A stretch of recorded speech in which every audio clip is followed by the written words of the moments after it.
My beloved child, let your heart grow gentle before you rush to draw conclusions about the season you are walking through. There are things I do not reveal immediately under the light of day, not because I want you to be afraid, but because I am placing them in hidden depths so they may be formed in a lasting way. A seed does not split open on the surface of the ground before everyone's eyes. It is silently buried, silently separated from its former shape, and there in the darkness, life begins to awaken. So it is with you. The days when you thought you had been set aside are, in truth, the very days when I am renewing the roots within you. Be still and know that I am God. As Psalm 46:10 says, is not an invitation for you to remain motionless in despair, but a call for you to rest in my loving authority. When the world measures progress by noise, by visible results, by doors opening quickly, I measure it by the depth of your trust, by the tenderness of your soul, and by your ability to keep holding on to me, even when your eyes cannot yet see the whole path ahead. I know well the wounds you once hid beneath a calm smile. I have seen the times you hoped and then quietly felt disappointed again. The times you stood before an entrance that seemed meant for you, only for it to close before you could step through. I have also heard the words others spoke, whether carelessly or intentionally, words that made you shrink within yourself and wonder whether you were truly worthy of entering into something good. But my child, what people say is not a sentence over your life. A temporary circumstance is not the final word about your destiny. I have loved you with an everlasting love, as Jeremiah 31:3 says, and that love does not change because of delay, does not diminish because of tears, and does not withdraw because of the seasons when your heart grows weak. What you have passed through has not made you lose your worth before me. On the contrary, when you place it in my hands, it becomes the very material through which I shape you into a deeper vida vessel, one able to contain more grace than you ever imagined. So do not call the slow stretches of the road evidence of failure. Sometimes I slow your steps to keep you from something that is not yet ripe, from a door that appears beautiful on the outside but does not yet carry life within. Sometimes I allow you to pass through a season of waiting so you may learn to distinguish my voice from the voice of fear, learn to release what only weighs upon your shoulders, and learn to keep what truly belongs to your soul. Ecclesiastes 3:11 says that I make everything beautiful in its time. The right time is not when your heart is most impatient, but when what I give can take root within you without being carried away by the winds of pride, anxiety, or haste. I do not build what is eternal upon ground that is still shaking. I lay the foundation first, strengthen the inner place first, and only then lift you into a wider space. If you feel that you are being held back, understand that my hand is not restraining you to hinder you, but covering you and protecting you until the truly good appointed moment arrives. Remember the prophet Habakkuk, who once stood amid difficult questions and did not immediately see the answer he longed for. He brought his confusion before me, then stood at the watchtower to wait and see what I would say. And I taught him this: the vision is yet for the appointed time. If it delays, wait for it will surely come. As Habakkuk 2:3 says, do you see? My child, I do not rebuke those who ask in faith. I only teach them to stand in the right position as ones who know how to wait with trust. Habakkuk did not immediately receive every outward change, but within him, he was brought from confusion to worship, from trembling to assurance, until he could say that though the fig tree did not blossom, though the fields yielded no food, he would still rejoice in the God of his salvation. That is the quiet miracle I am also working in you, not only changing the circumstances around you, but making your heart so steadfast that circumstances no longer have the power to steal the peace I have placed within. My beloved child, some of my promises do not come like a sudden flash of lightning, but like the dawn spreading slowly across the horizon. At first, it is only a very thin line of light, easily mistaken for the grayness of the fading night. But whoever watches patiently will see that light grow, filling the whole space and revealing the path that had been there all along. I am reconnecting the things you thought were scattered. I am using even the times you waited, even the closed doors, even the seasons when you learned silence, to prepare you for an opening that is not shallow. Romans 8:28 reminds you that all things work together for good for those who love me, and that all things does not include only radiant days, but also long nights, prayers that have not yet seemed to receive an answer, and empty spaces that taught you to lean on me more than on your own feelings. When I finish what I am doing, you will not only say, "What I hoped for has arrived," but you will also realize, "I have been transformed so that I can carry this with wisdom." Therefore, stay close to me in this season. Do not let the silence outside make you doubt the presence within. Do not let the progress of others cause you to despise the unique rhythm I have appointed for you. The olive tree does not grow in haste, but when its roots have gone deep, it stands firm through many seasons of wind. Your soul is being made the same way. Those who wait upon the Lord shall renew their strength. They shall mount up with wings like eagles. As Isaiah 40:31 says, and that renewed strength is not only energy to run faster, but grace to stand firm, to see farther, and to not lose yourself in the days when results have not yet appeared. I am keeping my word over your life. I have not forgotten what I have planted, and I will not abandon what I have begun. For Philippians 1:6 says that he who began a good work will bring it to completion. So let your heart rest in my hands. What belongs to you will not slip beyond my grasp. When my hour comes, it will come with peace, with clarity, and with a new depth that will make you know this. Throughout the entire journey, I have always been here, my beloved child. Before you search for a great sign on the outside, let your heart return to the deepest place within, where I am still present with a gentleness that does not seek attention. There are times when you think you must hear a loud sound, see a door swing wide open, or receive unmistakable proof before you can know that I am leading you. Yet I often come to you in quietness, in a pure thought that gently touches your mind, in a sense of peace that suddenly settles over you while everything around you has not yet changed. Peace I leave with you, my peace I give to you. As John 14:27 says, and that peace is not like the fragile calm of the world, because it does not require circumstances to be perfect in order to remain.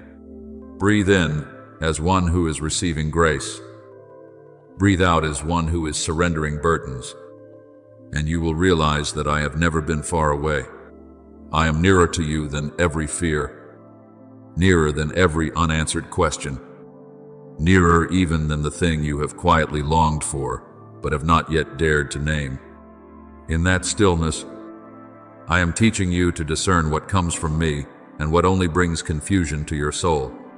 Not every voice that rises around you is worthy of being followed. Not every urging that pushes you into haste is guidance. There are things I place on your path very gently, a person who appears at the right time to open a new direction, a small word of encouragement that revives a faith you thought had grown weak, a humble opportunity that carries within it the seed of a wider season. Do not despise those quiet signs, for my kingdom often begins like a tiny mustard seed, then grows into a place where the birds of the air may come and find shelter. If a pure thought keeps returning to you with peace, remember it. If a small door opens without requiring you to compromise the purity of your heart, pray and follow me. If an encounter lifts you up instead of pulling you down, let your heart stay awake. For I can use very ordinary things to begin something deeply sacred. Remember the story of Elijah on Mount Horeb. He had been exhausted, had fled, and had believed he was the only one left beneath a burden too heavy to bear. When he stood before me, there was a mighty wind tearing through the mountains, an earthquake shaking the ground, and a fire blazing forth, but I did not reveal myself primarily in those violent movements. Then afterward came a gentle, quiet whisper, and it was in that very soft sound that his heart recognized my presence. Do you see? My child, I do not always speak through things that astonish the world. Often, I speak through a quiet certainty that suddenly makes your soul know it has not been abandoned.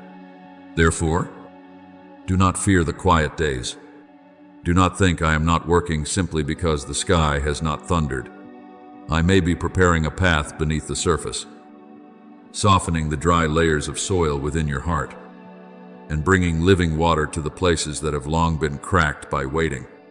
Your season of restoration will not come like a disturbance that leaves you disoriented, but like a holy rain slowly soaking into a weary land.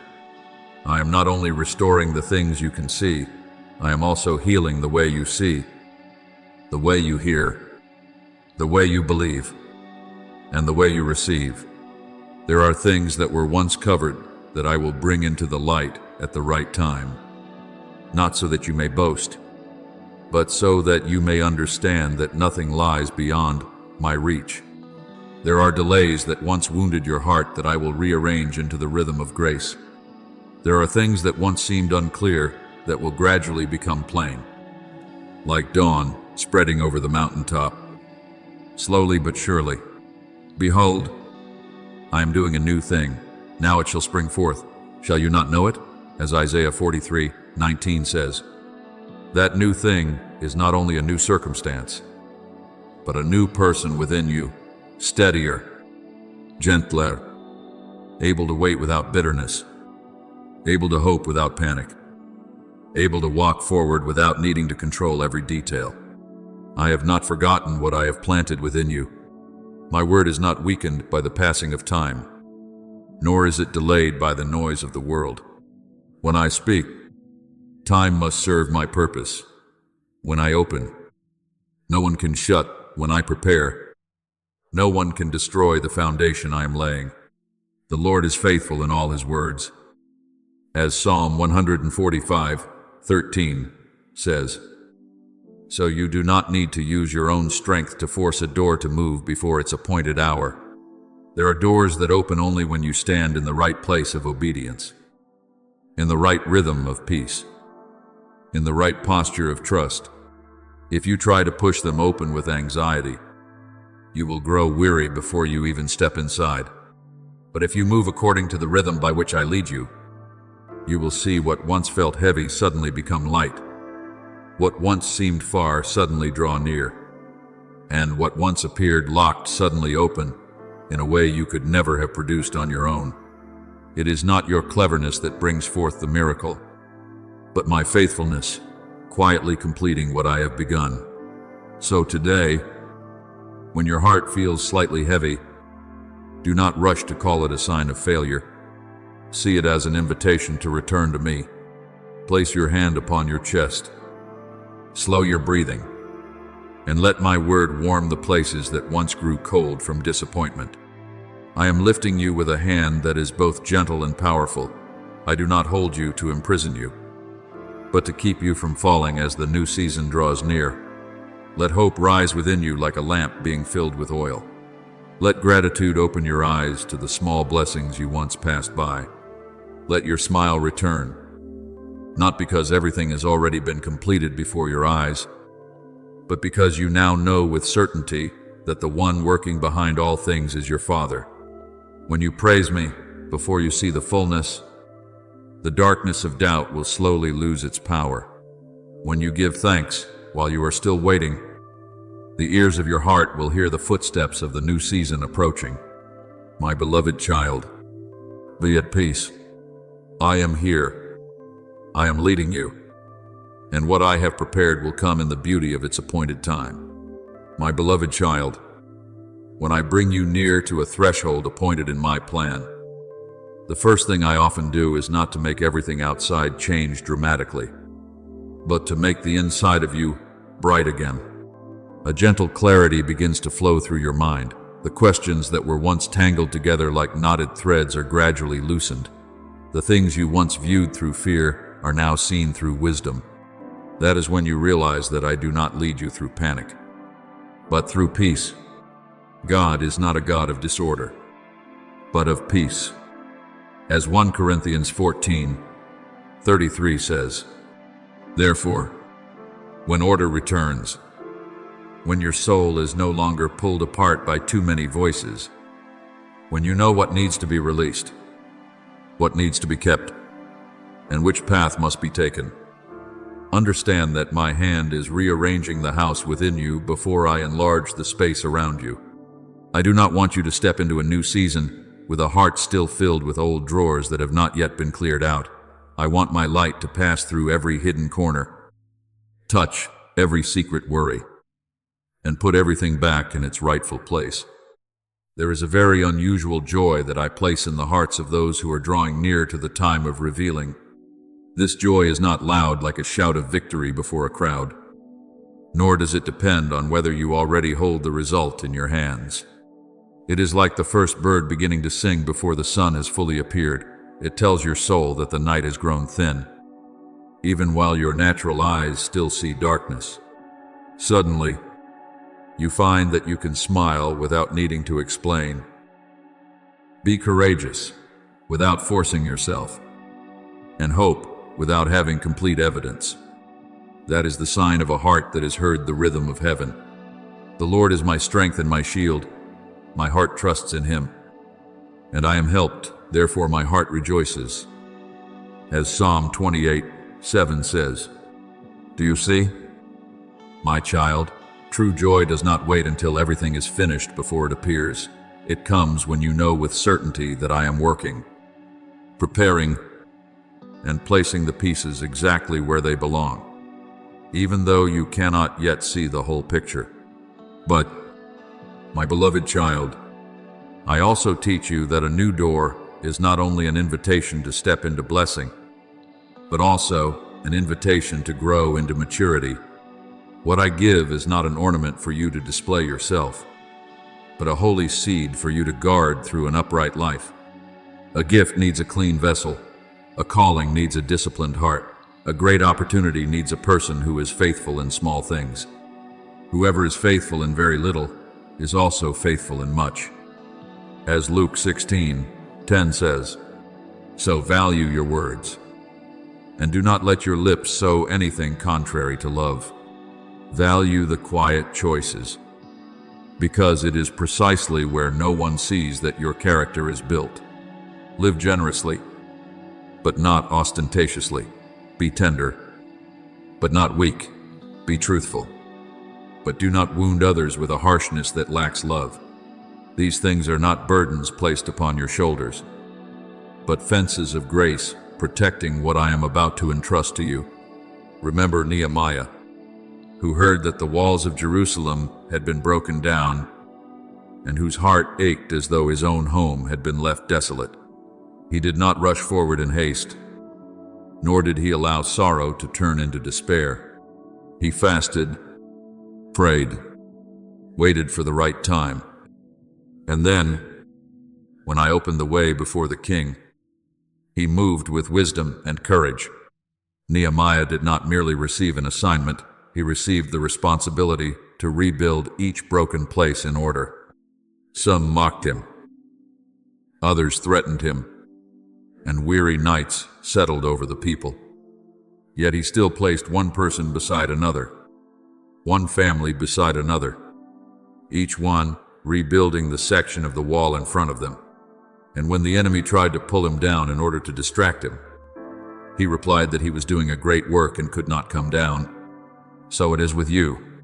As the new season draws near, do not let small voices pull you away from what I have entrusted to you. Build the section of the wall before you, one prayer today, one faithful action today, one pure decision today, It is those small stones that become a great fortress. The words I have sown into your heart through many seasons have not been faded by time. You may have passed through long turns, through roads that seemed winding, through seasons when you wondered whether the promise was still intact. But I say to you, my word does not fall to the ground like an empty seed. The word that goes out from my mouth will not return to me empty, but will accomplish what I desire. As Isaiah 55:11 says, the journey does not steal the promise. The journey enlarges your heart so that when the promise comes, you will not only receive it with eager hands, but also carry it with a mature soul. There are things that, had they come earlier, would have overwhelmed you, but when they come at the appointed time, they will fit your present need perfectly and also open a path for tomorrow.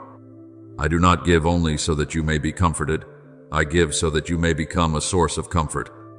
I do not lift you up only so that you may stand firm by yourself. I lift you up so that through your life, many others may also find hope. Therefore, open your heart before me with gratitude. Do not hold tightly to old ways simply because they are familiar. Do not keep old fears simply because you have lived with them for so long.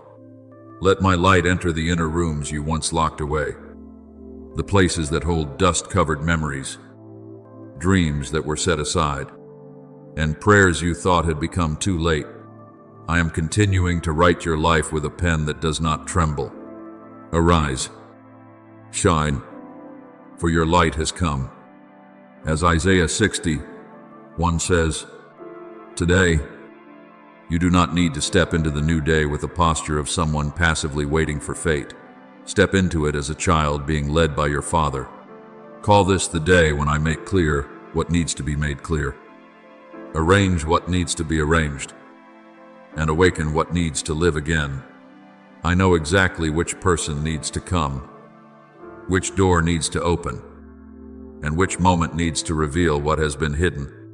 Be at peace, my beloved child.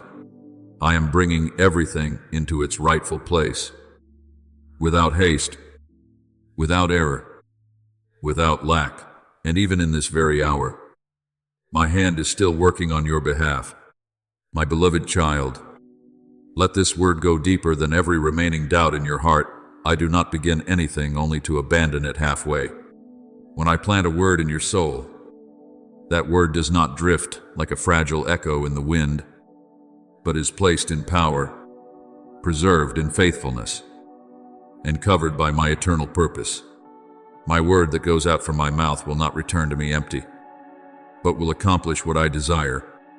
As Isaiah 55:11 says, therefore, do not measure the promise by the delays of days and months, and do not judge what I am doing by what your natural eyes have not yet seen. In my realm, a word once spoken carries life, carries order, and carries the power to break the things that once resisted your freedom. What is coming is not merely a small comfort for one situation, but an inner change of season within you, where old boundaries lose their control, where the mind is lifted above fear, and where you begin to recognize that you are no longer imprisoned by the voices that once made you shrink back. Perhaps before, you thought you were only waiting for one specific answer, an open door, a need to be met, a sign to know where you should go. But I, the one who sees the whole path, do not merely want to solve what is in front of you and then leave you unchanged. I want to renew the way you see, the way you hear, the way you understand, and the way you walk. Do not be conformed to this world, but be transformed by the renewing of your mind. As Romans 12:2 says, when your mind is renewed, even the same old circumstance no longer rules over you as it once did. What once made you panic will no longer have enough power to pull you down. What once caused you to doubt will become the very place where you remember my faithfulness. What was once dry will be touched by me, so that living water may flow again. you will realize that the greatest miracle is not only that I change what is around you, but that I make you into a different person within, freer, deeper, steadier, and with eyes more open to the things of heaven. Remember the story of Elisha and his servant. When the enemy army surrounded the city, the servant looked with natural eyes and saw only danger, saw the multitude, saw the dead end tightening around him. His heart trembled because he thought everything had come to an end. But Elisha did not see in the same way. He knew there was a reality greater than what human eyes were seeing. So he prayed, "O Lord, please open his eyes that he may see." As 2 Kings 6:17 says, "And when the servant's eyes were opened, he saw the mountain full of horses and chariots of fire all around Elisha." Do you see? My child, the outward circumstance did not change immediately in that moment, but the servant's perception changed. Fear lost its throne in his heart because he saw what had already been true all along, though it had been hidden from his eyes. I am doing the same for you. I am not only bringing you out of a siege, I am opening the eyes of your soul so that you may know you were never abandoned within that siege. The old chains are losing their power over you, even though they once made you believe you could not go any farther. There are doubts that have clung to you for so long that you thought they were part of who you were, but no. My beloved child, they are not your identity. There are walls of fear that were built from disappointment, wounds, delays, and the words of others, but those walls are not stronger than my light. If the sun sets you free, you will be free indeed. As John 8:36 says, "The freedom I give is not merely escape from an outward pressure, but the freedom of your soul, no longer bowing down before the things I have already defeated. I am touching the hidden places that were once dark, the places where you hid the questions you did not dare to speak, the places where you buried dreams because you were afraid of being disappointed again. My light does not come to condemn you, but to set you free from the darkness that made you forget the beauty I placed within you. It was precisely in the seasons when you thought you were only enduring that I was quietly forging a holy strength within you. Every time you stood up again, even though your heart was weary. Every time you chose to trust me, even though you did not yet understand everything. Every time you refused to let bitterness become the final voice. I carved a new depth into your soul. You are not as weak as you once thought. You are not as empty as the dry days made you feel. Within you there is a spring I placed there long ago, and now I am calling that spring to rise. I pray that the eyes of your heart may be enlightened. As Ephesians 1:18 says, "So that you may know the hope to which I have called you, know the riches of the inheritance I have prepared for you, and know the great power that is at work in those who believe." When the eyes of your heart are enlightened, you will no longer see only what is lacking, you will begin to see the preparation. You will not only see the years of waiting, you will see the training. You will not only see the doors that closed, you will see my hand protecting you from paths that did not belong to you. Therefore, receive the new thing, not with a confused heart, but with the peace of one who knows that their Father is leading the way. I am opening a path before you, but at the same time, I am also opening within you a broader vision so that you will not step into the future with the eyes of the past. Behold, I have set before you an open door, which no one is able to shut. As Revelation 3:8 says, "But when the door opens, I want you to walk through it with a heart that has been set free from the sound of old chains. Do not carry the fear of the previous season into the room of the new one. Do not use memories of disappointment to explain the grace that is coming. Let your certainty in me cover the questions that have not yet been fully explained. Let peace replace anxiety. Let the flow replace dryness. Let faith replace the weary arguments within. I am doing more than you have asked, deeper than you have imagined, and wider than you can grasp right now. Stand firm. My beloved child, what I have spoken remains intact. What I have begun is still moving toward completion. And what I am about to reveal will make you know that my hand has never left your life. Not even for a single moment. My beloved child, what I am preparing is not only meant to lighten your heart for a moment, nor only so that you may breathe a sigh of relief after long years of weariness.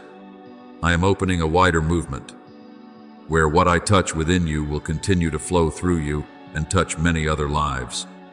When I light a lamp, I do not place it under a basket, but on a lampstand to give light to the whole house.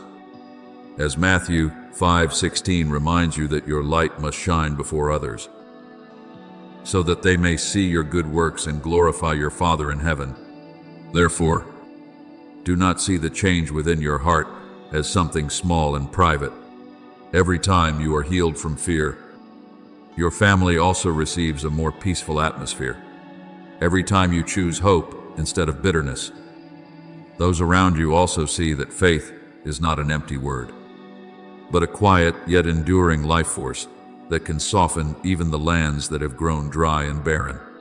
Before you see the great door open, I want you to understand that no detail in this journey is meaningless. The days that seemed like wandering in circles were not misdirection. They were my hand adjusting the rhythm, placing the right person in the right place, the right lesson in the right season, and the right preparation into the right depth of your soul. You once thought certain things arrived late, but in my timetable, grace is never late. Grace comes when you are steady enough to receive it without losing humility, mature enough to guard it without turning blessing into pride. All things work together for good for those who love God. As Romans 8:28 says, and that all things includes what you do not understand. The times you had to wait, and the doors that seemed silent. I am not piecing your life together with random fragments. I am writing with eternal wisdom. Remember Joshua and the people of Israel before the city of Jericho. Before their eyes stood a fortified city, a wall that seemed impossible to overcome by human strength. But I did not tell them to use the noise of the flesh to tear the city down. I taught them to walk in obedience, to circle the city according to the rhythm I had spoken, to remain silent when silence was needed, and to lift their voices at the appointed moment. For many days, outwardly, it seemed as though nothing was happening. The wall still stood. The stronghold remained closed, and the promise was still on the other side. But in my realm, every obedient step was shaking what their eyes could not yet see. At the appointed time, the trumpet sounded, the people shouted, and the wall collapsed. Do you see? My child, the wall did not fall because they were impatient, but because they walked according to the rhythm I commanded. In the same way, the limits that once stood before you will not remain forever when I have spoken a way open. What I am about to do will not only untie an outward knot, but also break the false conclusions you once carried about yourself. There are barriers that do not exist only in circumstances, but also in memories, in hesitation, in old words that caused you to shrink the voice of your calling. But I am leading you into a wider sky, where your soul no longer breathes through defensiveness, but through freedom, not by might, nor by power, but by my Spirit. As Zechariah 4:9 says, therefore, you do not need to use your own strength to prove what I have already confirmed. When I open a way, what seemed to block you will lose its power. When I lift you up, the things that once held you back will no longer be strong enough to pull you back into the old place. Yet, my beloved child, remember that true blessing does not stop at the hands that receive it. I give so that you may become a stream, not a closed reservoir. I spoke to Abraham that I would bless him and make him a blessing. As in Genesis 12:2, That is also a principle I place upon many lives I touch. When I renew you, I am also preparing through you a word of encouragement for the faint-hearted, a testimony for the doubtful, and a shade of rest for those who are weary. You do not need to try to appear radiant with lofty words. The peace in the way you respond, the kindness in the way you treat others, and the endurance in the way you keep walking will speak for themselves, showing that I am alive within you. So do not call what is coming a fortunate coincidence. When the scattered pieces that have long seemed disconnected begin to find their place, when old burdens fall from your shoulders, when your soul suddenly has space to breathe, recognize my imprint. I can use an encounter, an invitation, a small change, or an opportunity that seems humble to open an entire great season. What no eye has seen, nor ear heard, nor the heart of man imagined, God has prepared for those who love him. As 1 Corinthians 2:9 says, "You once prayed for a way out, but I have also prepared for you a new land. You once asked for your burden to be lightened, but I also want to make you stand upright in the dignity of one who is loved, called, and sent. Therefore, stand firm in this hour with open hands and a heart no longer shrinking back in fear. I am continuing to write your story with a steady hand, one that does not tremble before delays and is not overcome by the limits you once saw.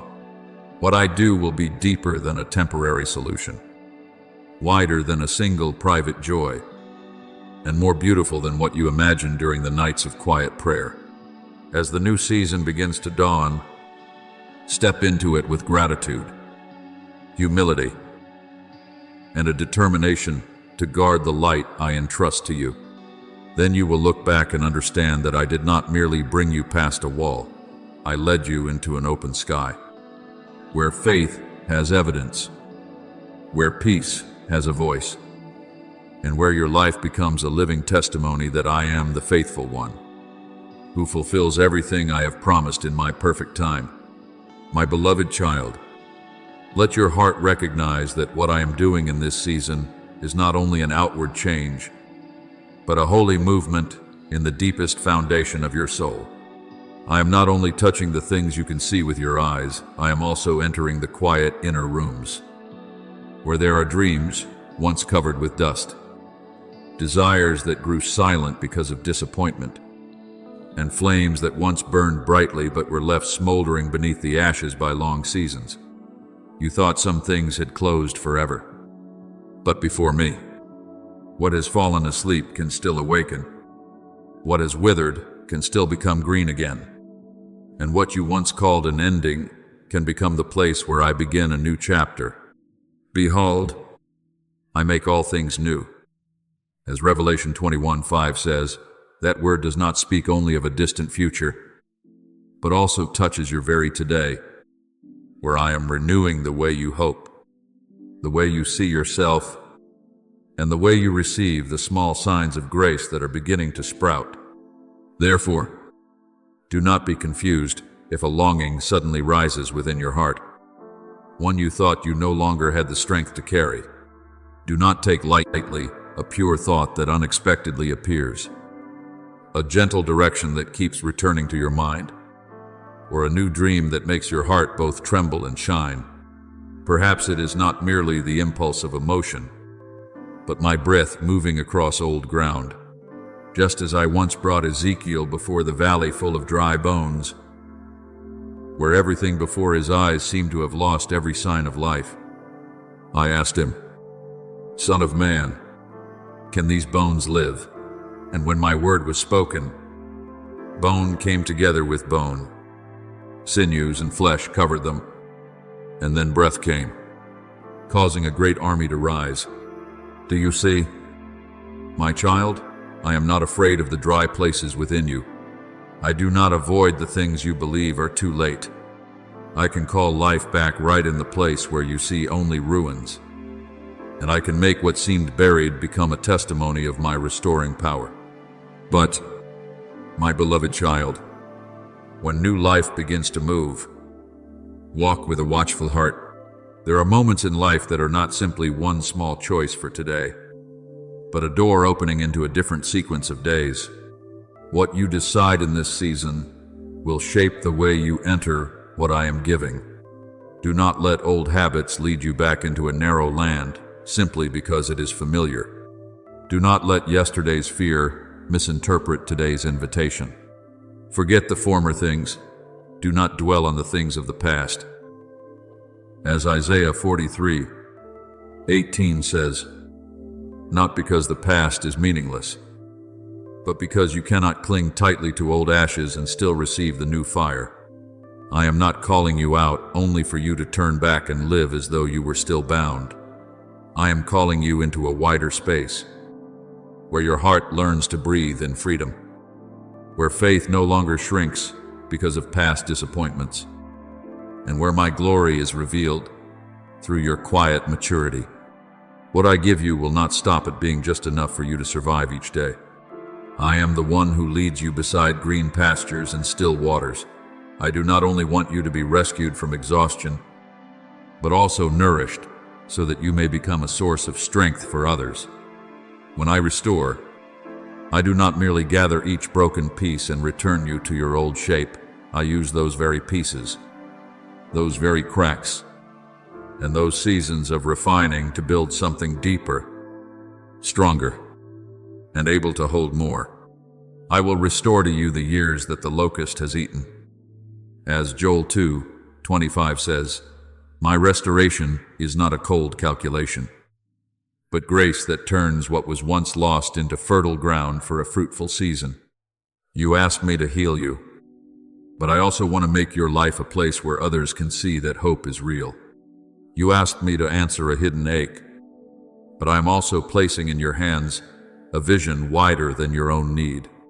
Therefore, let your heart be enlarged. As I bring you into a new season, I am also reshaping the patterns within you, the way you think about yourself, the way you respond to difficulty, the way you use your words, the way you discern what is the voice of peace and what is the voice of fear. I do not only give you wisdom to overcome trials, but also form gentleness within you so that you will not wound others when you have become stronger. I do not only lift you up, I also teach you how to bend down in the right way to lift others. Let your speech always be gracious, seasoned with salt, as Colossians 4:6 says, because in this season, the words you speak are no longer accidental sounds. When your heart is healed by me, your words can become water for the thirsty, a lamp for the lost, and an invisible hand supporting the one who is about to give up. Guard your mouth in holiness. Guard your heart in humility, so that what flows out from you carries the fragrance of life and not the shadow of old wounds. And you will see that not everyone will immediately recognize what I am doing. Some will look only at the outside and think everything is still the same. But those with eyes of faith will sense a quiet movement from heaven.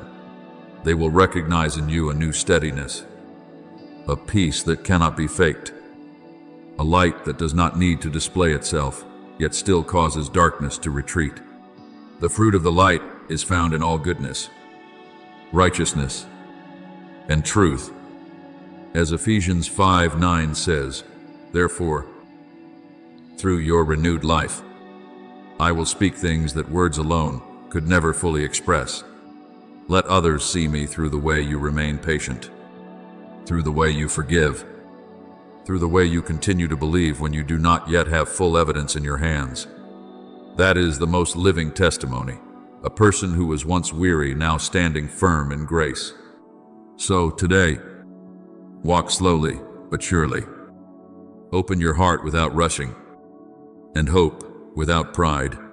I am breathing new breath into the parts of you that you thought had passed their season, awakening dreams that have slept for a long time, and placing before you paths you once never thought you could enter. This is not a temporary disturbance. This is the movement of heaven in your life. Receive it with gratitude. Guard it with faithfulness and share it with love.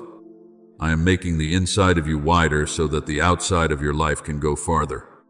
I am turning what once hurt into wisdom, what once was lost into legacy, and what once was silent into testimony. Trust me, my beloved child, the old season is closing in my hands, and the new season is opening with more light, breath, vision, and abundant grace than you ever asked for. My beloved child, there are moments in life that do not come like just another ordinary day. Even though outwardly everything may still seem calm, there are moments I place before you like a delicate doorway between two seasons. Behind you is what is familiar, which once sheltered you, but has also limited you. Before you is the land I have prepared with a wisdom you cannot yet fully see. I do not call you to move in haste, but neither do I want you to remain forever in hesitation. Today, if you hear his voice, do not harden your hearts. As Hebrews 3:15 says, this is not the urgent pressure of fear, but the gentle invitation of grace while the door is open. I do not pull you by force, because true love does not coerce, but I remind you that there are moments of grace that require a response. Seasons that can only be entered with a willing heart. Look back, not with regret, but to recognize what has held you back for too long. Perhaps it is an old wound that has made you afraid to open your heart again. Perhaps it is the habit of living in a safe place, where everything is narrow yet so familiar that you mistook it for peace. Perhaps it is the judgmental voice of the world, words that once made you hesitate before daring to believe that I truly had something good for you. But my child, the past has no right to sit on the throne of your future. If anyone is in Christ, he is a new man.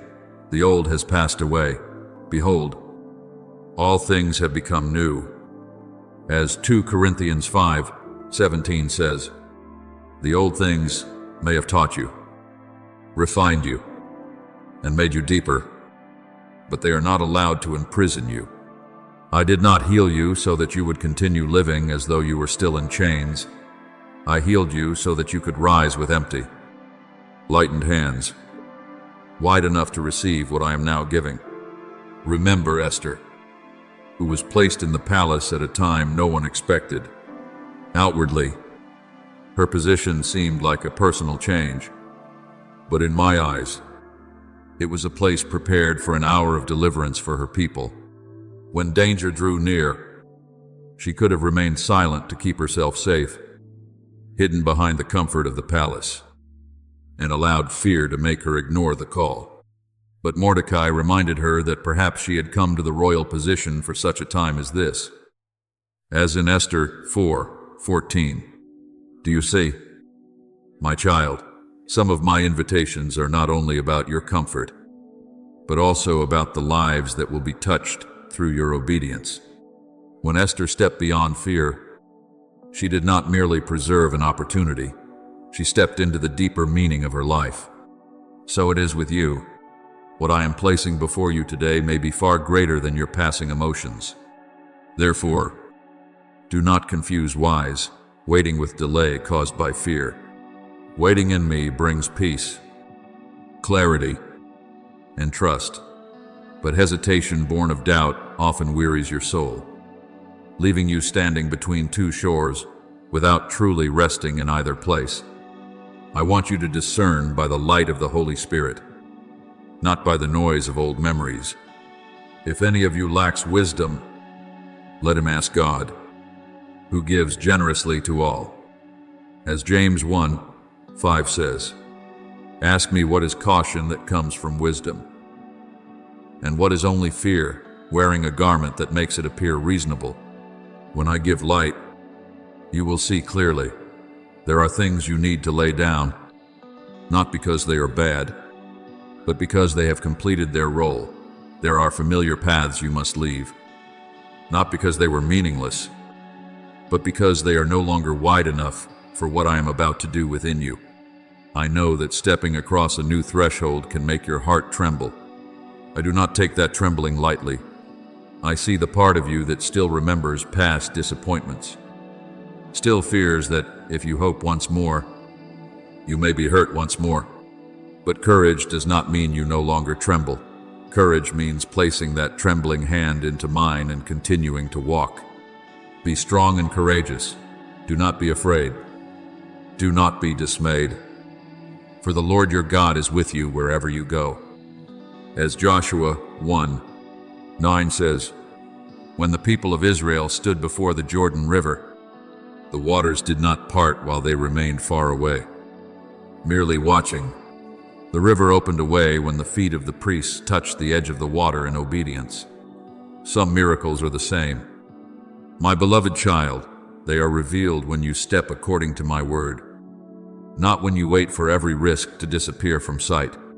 Therefore, today, I invite you to open your hands, not only to open them to receive, but also to open them to release. Release the self-condemnation that has made you feel small.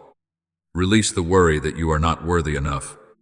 Release the habit of continually asking for signs while not daring to follow the signs already given. Release the comparison that makes you look at someone else's path and then doubt your own rhythm.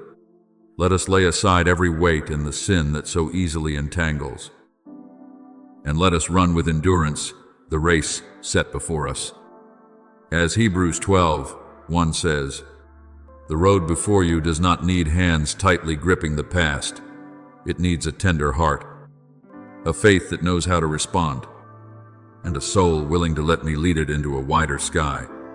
When you release the old, you do not lose yourself. You rediscover the version of you I called forth from the beginning. And if questions still remain in your heart, let this answer lift you up. I am in the invitation, in the clarity, in the peace that keeps returning, even when you try to analyze everything with reason. What I am opening is not meant to confuse you, but to bring you into more abundant life. I came that they may have life, and have it abundantly. As John 10:10 says, you were not created to stand forever at the edge of the promise, looking into the new land with regretful eyes. I want you to enter it as a child who has heard the voice of their father calling their name. Choose trust instead of shrinking back, obedience instead of prolonged hesitation, light instead of the familiar room of fear. This hour bears my imprint. And when you respond with humility, you will see that what lies before you is not a fleeting opportunity, but the beginning of a new journey written by my faithful hand. My beloved child, there are moments when I do not merely whisper to comfort you, but speak to awaken the deepest part of your soul. This is such a moment. I am not calling you only so that you may feel moved for a little while and then return to the old path, but so that you may rise, recognize the light opening before you, and respond with a mature faith. Today I set before you life and death, blessing and curse. Therefore choose life. As Deuteronomy 30:19 says, that word is not a threat, but a solemn invitation of love. I am showing you that life is not shaped only by what happens to you, but also by how you respond when grace knocks at the door. If your heart can hear my voice, do not let delay, dressed as caution, keep you standing outside what I have prepared. There are doors that open in a season, and the wise do not merely look, do not merely analyze, but know how to step in when I say, go. You have remained long enough in the land of old things. I do not say this to deny what you have endured, nor do I take lightly the memories that once made your heart shrink back. I know every wound, every time you hoped and then were disappointed, every moment you wanted to move forward but heard fear pulling you backward. But my child, the past may be a place where you learned lessons, not a prison where you must live forever. It is for freedom that Christ has set us free. Stand firm, then, and do not let yourselves be burdened again by a yoke of slavery. As Galatians 1 says, I did not free you so that you would continue calling chains safety. I did not heal you so that you would forever live as one still ruled by wounds. What is past may have taught you caution, but do not let it turn caution into suspicion, memory into a wall, and pain into your guide. Remember the 4 lepers sitting outside the gate of Samaria during the days of severe famine. They were in a place that seemed to offer no way to live. Behind them was an exhausted city. Before them was the camp of the enemy, and right beneath their feet was a question that demanded a decision. They said to one another, Why are we sitting here until we die, as in 2 Kings 7:3? Do you see? My child, there are moments when simply remaining seated is also a choice. And that choice can keep a person in decay. When they rose and walked, I did what they could not do. I caused the enemy camp to hear the sound of a great army and flee, leaving behind food, goods, and life. Their steps were not perfect, but they were steps out of despair. In the same way, you do not need to understand every detail completely before you obey. When you walk according to the light I have given, you will see that I have gone before you, preparing what you could never open by your own strength. Therefore, do not let your heart remain silent when your soul needs to say yes. There is a silence born of peace, but there is also a silence born of fear. You must discern between the two. My peace makes you steady. While fear paralyzes you, peace helps you wait for the right time. While fear causes you to miss the moment even when the hour has come. The eye is the lamp of the body. If your eye is clear, your whole body will be full of light. As Matthew 6:22 says, Let the eyes of your heart be bright, so that you may recognize what is my guidance and what is merely an old shadow pretending to be wisdom. Do not let the judgments of people become the scale by which you measure my calling. Do not let past failures become a false prophecy over your future. I am the one who makes all things new, and when I call you forward, no darkness has the right to define where you will go. This hour requires from you a holy decisiveness, not a haste that lacks prayer, nor a reckless pride, but the clear response of a child who has recognized the voice of their Father. Your word is a lamp to my feet and a light to my path. As Psalm 119:105 says, that lamp does not always illuminate the entire long road, but it gives enough light for you to take the next step in trust. I do not ask you to create the future by yourself, nor do I tell you to break doors open by your own strength. I only invite you to follow the light that is being given. When you say yes to what I have placed in your heart, you are sowing an echo into tomorrow. One decision made in faith today can open an entirely new flow, not only for you, but also for those who will be strengthened by your obedience. My beloved child, I did not create you merely to pass through your days with a weary breath.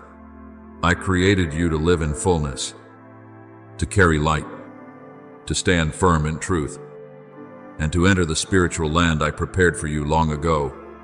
Arise, shine, for your light has come. As Isaiah 60:1 says, so rise from the old place within your heart. Leave the room of regret, where you have often returned to count what was lost.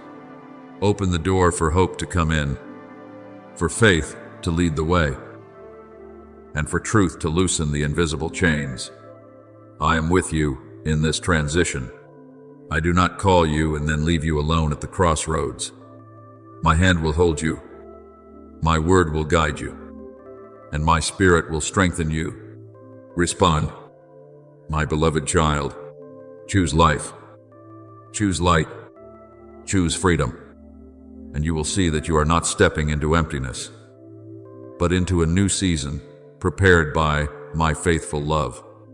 My beloved child, before you look at what you have not yet received, let me remind you to look again with different eyes at what you have sown in secret.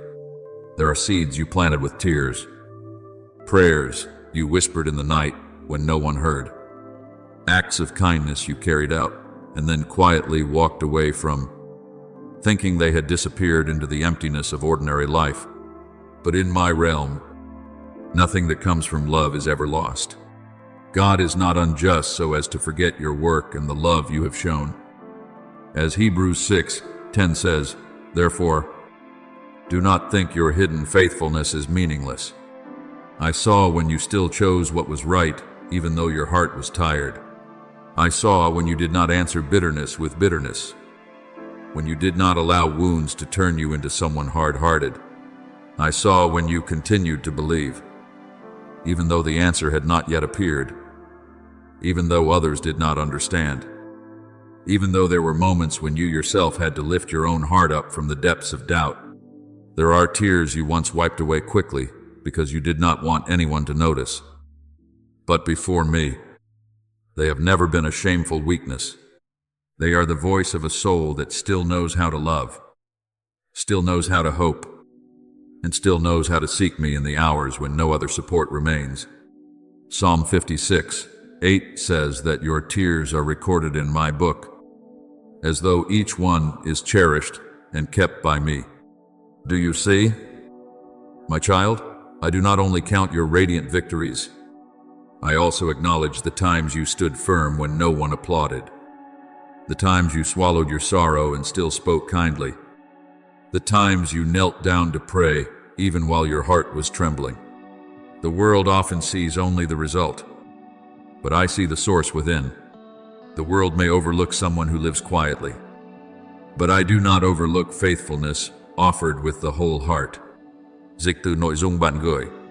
Remember Cornelius, a man who lived in reverent fear of me, prayed, and quietly did good works. Many may have seen him only as a centurion in the midst of ordinary life, but from heaven, I saw his heart. The angel told him that his prayers and his gifts to the poor had come up before me as a memorial offering.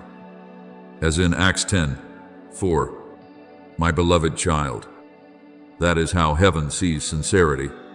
Small things, when done with a heart of reverent love, are no longer small. A shared meal, an encouraging word, patience toward someone difficult to love, a decision to keep yourself pure when no one is watching, all of these carry a fragrance before me. And just as I opened a new door through the life of Cornelius so that many could be touched by the gospel, I can also use your hidden faithfulness as the starting point for something greater than you have ever imagined. Therefore, do not place your worth in the shifting gaze of people. Some may praise you today and forget you tomorrow. Some may judge you by a single moment without knowing the whole journey you have walked. Some may compare you by their own measure and make you feel as though you are lacking. But you were not created to live beneath such a fragile scale. God created mankind in his own image. As Genesis 1:27 says, and that very truth has placed upon you a dignity no one has the right to take away. You are not precious because you are always strong, always successful, or always recognized.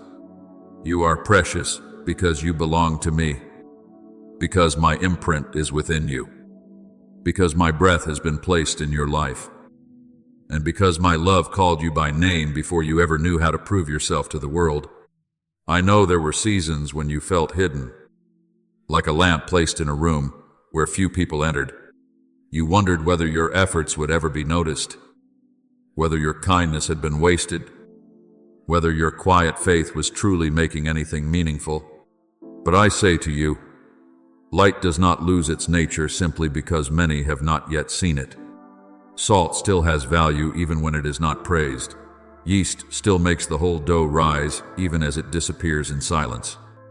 Your Father, who sees what is done in secret, will reward you. As Matthew 6:4 says, and that reward is not only an outward blessing added to your life, but also an inward growth, a heart that is not distorted by lack of recognition, a soul that remains clear and pure even after passing through many things that were hard to understand. Your holy choices are being used by me to build a lasting foundation. When you choose forgiveness, I free you from the chains of resentment. When you choose kindness, I make your heart more like mine. When you choose to keep walking, even without seeing the whole picture, I train within you the feet of a pilgrim who knows how to trust. James 1:12 says that blessed is the one who perseveres under trial, because when that person has been tested, they will receive the crown of life. My beloved child, what you endure in faith is not merely the passing of time, it is a refining fire that makes true gold shine. There are parts of you that are only revealed after pressure, and I do not allow that pressure to destroy you. I use it to reveal strength, tenderness, endurance, and depth that even you did not know you carried. Now stand upright in this truth. You have not been forgotten. You are not defined by the silence of others, and your worth is not diminished by seasons when no one has yet seen the fruit. I've called you, chosen you, and preserved you for a good purpose. You are a chosen people, a royal priesthood, a holy nation, God's special possession. As 1 Peter 2:9 says, therefore, let the light within you continue to burn, not to display yourself, but so that many may see my kindness through your life. I will use the things you thought were small to open good paths. I will use the silent years to testify of my faithfulness. I will use you, a heart that has cried, waited, believed, and loved, as an instrument of peace in my hands. Be at rest, my beloved child. Everything you have offered with a sincere heart has touched heaven, and in my appointed hour, it will return to your life as a harvest of grace, light, and abundant blessing. My beloved child, lift your head and look at your life through the light of heaven, not through the narrow shadow of past seasons. I did not create you as a lonely sigh drifting through the stream of life, nor did I place you in the world merely to pass through the days and then disappear into forgetfulness. Your life has a place in my great symphony, and even in the passages you thought were only low notes, I have been using them to create a deeper melody, for we are His workmanship, created in Christ Jesus for good works, which God prepared beforehand for us to walk in. As Ephesians 2:10 says, you are not a side note in my plan. You are a stroke of the pen placed by me in the right place, at the right time, for the right purpose. What I am sowing within you today is not only to fill your own heart, but also so that through you, many other souls may be refreshed, lifted up, and reminded that I am the one who still works through people who know how to trust. There are blessings I give that are not like a small cup, barely enough for one person to drink, but like a spring opening in the desert, flowing more and more until dry ground comes back to life. When I touch your life, I am also thinking of your family, those who walk beside you, and even those who will come after you, whom you cannot yet see today.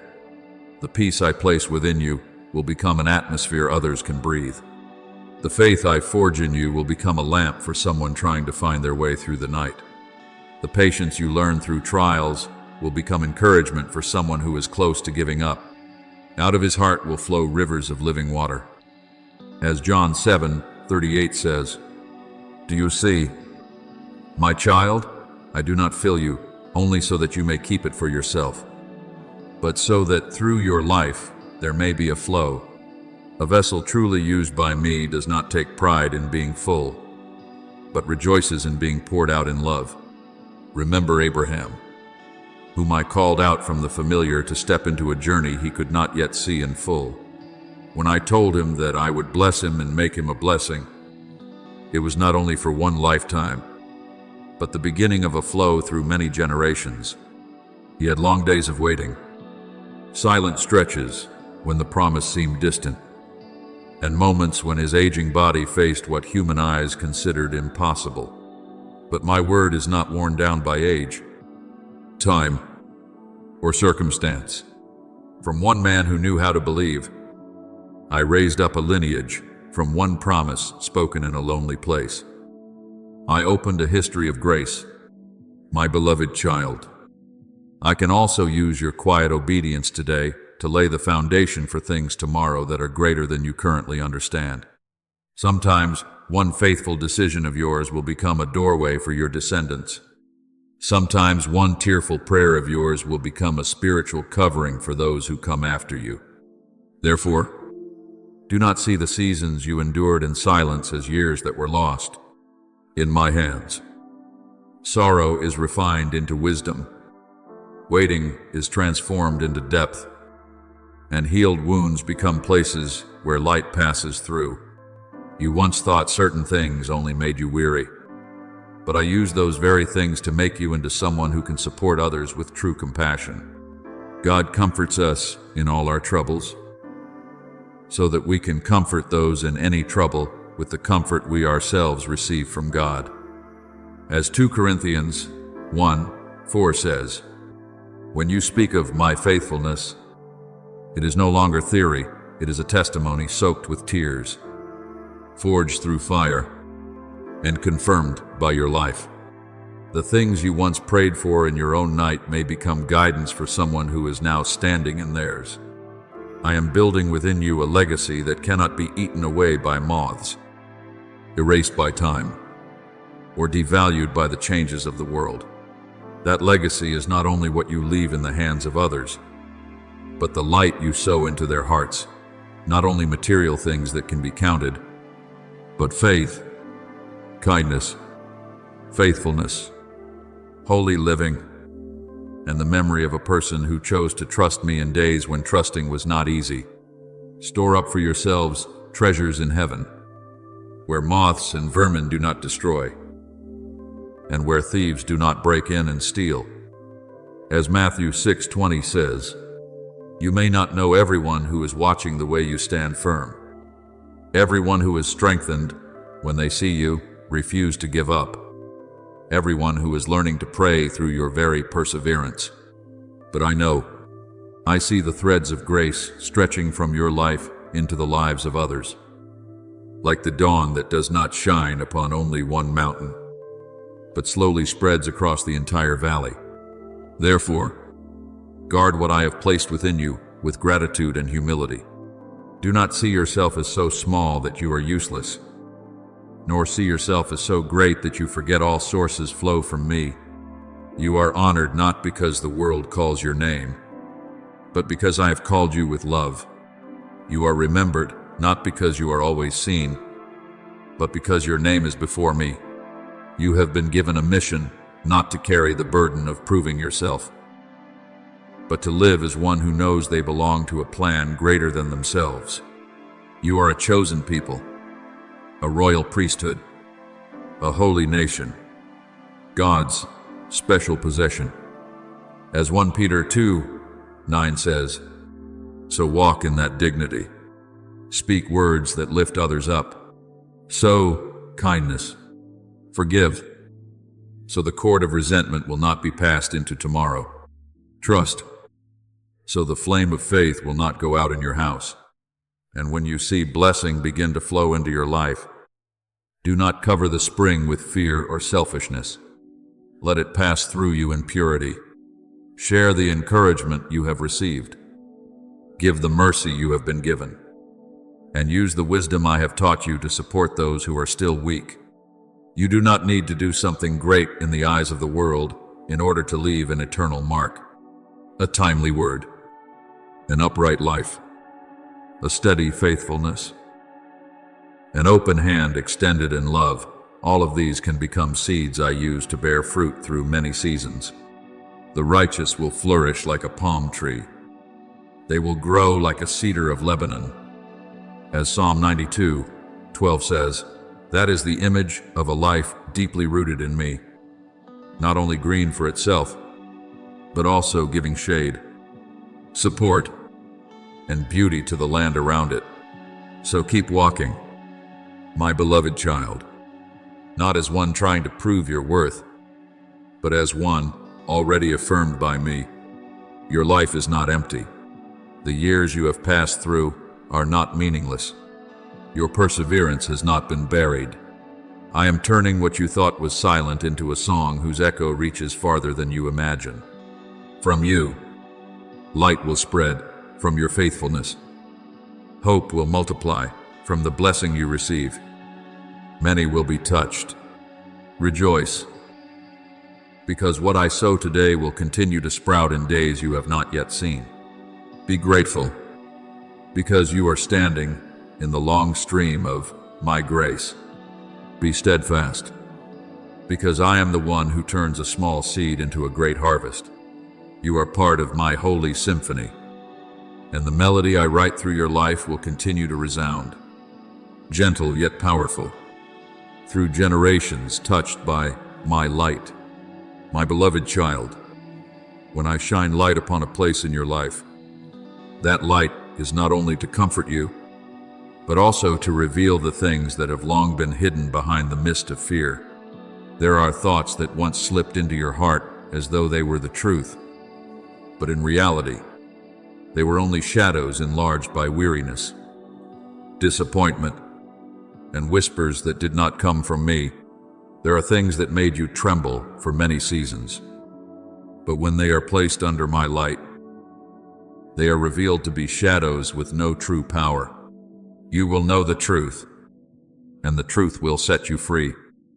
As John 8:32 says, that truth is not merely a beautiful statement, but a gentle sword that cuts the invisible cords that have bound your mind. I no longer want you to live beneath the veil of doubt.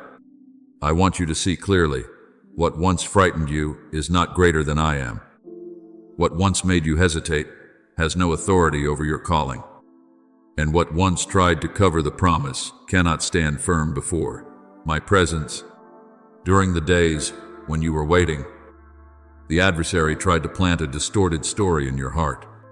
He wanted you to believe that delay meant rejection, that your prayers had fallen into emptiness, that the hope you kept in your heart was only a lamp about to go out. But my child, do not receive that lie as the voice of destiny. I am the one who hears even the sighs that have not yet become words. I am the one who keeps every prayer you offer in the secret place. The Lord is my light and my salvation. Whom shall I fear? As Psalm 27:1 says. When I am your light, darkness cannot deliver the final verdict. When I am your salvation, no accusation has the authority to rewrite what I have spoken. Ultimate authority does not rest in the hands of circumstance, nor in the hands of those who oppose you, nor in the voice that makes you discouraged. That authority belongs to me, the one who has appointed the hour of restoration and is bringing all things back into their proper order. I know there are walls that have been built within your heart over many years. There is a brick called painful memory, a brick called shame, a brick called self-doubt, a brick placed there by rejection, failures, and seasons when you thought you no longer had the strength to begin again. But hear me when I say this, those strongholds are not your home. They may have stood there for a long time, but longevity does not make them eternal. The weapons of our warfare are not of the flesh, but have divine power to destroy strongholds. As 2 Corinthians 10:4 says, I do not merely want you to redecorate that cramped room so it feels more comfortable. I want to tear down the walls that have caused you to live smaller than what I called you to become. I am touching the foundation of fear, stripping power away from lies, and causing old structures to lose their weight within your soul. Remember Peter in prison, guarded by soldiers, chained in the darkness of night. When it seemed as though every door was tightly shut, the church was praying, and there in the prison, I sent an angel. Light shone in the cell. The chains fell from Peter's hands, and the iron gate opened by itself before him, as Acts 12 recounts. Do you see? My child, I am not limited by the locks people place, nor am I stopped by the guards of darkness. There are times when you think you are being held in a circumstance with no way out, but I can step into the night, awaken you with light, make the chains you had grown accustomed to carrying fall away, and lead you through doors that seemed impossible to open. The wonder is that Peter walked out step by step according to my guidance. He did not break out of prison by his own strength. In the same way, the freedom I give you will be both my power and an invitation for you to rise. Put on the new garment of faith and follow me out of the old place. Therefore, do not continue agreeing with the voices that make you feel small. When they say you have no opportunity left, remember that I am the one who makes all things new. When they say you have waited too long, remember that time in my hands is never wasted. When they say you are not worthy, remember that I called you with love before you could prove anything at all. He has delivered us from the dominion of darkness and brought us into the kingdom of his beloved Son. As Colossians 1:13 says, you no longer belong to the dark realm of condemnation, fear, ruling sin, and gnawing self-doubt. You belong to the light. You belong to the truth. You belong to the hand that created you, redeemed you, preserved you, and is restoring you with unfailing faithfulness. Then you will feel that relief, not merely as an idea in your mind, but as a new breath within your soul. The things that once weighed heavily upon your shoulders will gradually lose their pressure. The memories that once made your heart shrink will no longer control each of your reactions. The voices that once caused you to doubt yourself will become distant, faint, and no longer allowed to sit in the place of leadership within you. If the Son sets you free, you will be free indeed. As John 8:36 says, that freedom is not vague, nor is it fragile. It is truth taking shape in the way you think, in the way you stand upright, in the way you pray, and in the way you look toward tomorrow without bowing any longer before the ghosts of yesterday. So, today, let my light continue to go deeper. Do not cover the places that need healing simply because you are afraid to face them. Do not defend the old chains simply because they have become familiar. I do not reveal things in order to shame you. I reveal them in order to set you free. I do not show you the darkness so that you will be terrified. I show it to you so that you will know it no longer has the right to hide. Stand in the truth with a peaceful heart. Let my word replace every lie. Let my presence fill the empty spaces that doubt once occupied. And you will see, layer by layer, the veils fall away, wall by wall. The strongholds collapse, chain by chain. The yokes leave your soul. I am leading you out of the narrow place, not by the noise of man, but by the pure power of heaven. Breathe deeply. My beloved child, the light has come, the truth is speaking, and my freedom is expanding within you more than ever before. My beloved child, let my light shine into the places you once thought would remain forever covered by old shadows. There are things in your life that have been misunderstood for too long. Stories where others saw only the brokenness without seeing my hand quietly healing. And seasons when you saw yourself as a failure simply because you had not yet seen the fullness of the work I was doing. But today, I say to you that my truth does not change according to your emotions, does not tremble under the opinions of people, and does not lose its power because the waiting has been long. The Lord will make your righteousness shine like the dawn, and your vindication like the noonday sun. As Psalm 37:6 says, what was once covered by clouds will be brought into the light at the right time. What once made you ashamed will be touched by me and become a mark of grace. What once made you lower your head will no longer have the right to hold you in guilt, because I am calling you to rise in the dignity I placed within you from the beginning. Do not see old wounds as proof that you are weak or abandoned. In my hands, even the place that once hurt can become a window through which light passes. There are tears you once cried in the night that will become water to refresh the hearts of others when they hear how I lifted you up. There are falls you once wanted to forget that I will now turn into wisdom, so that you may know how to lift someone who is stumbling without judging them. My grace is sufficient for you, for my power is made perfect in weakness. As 2 Corinthians 12:9 says, "Do you see, my child, I do not require you to have a spotless past before you can be used.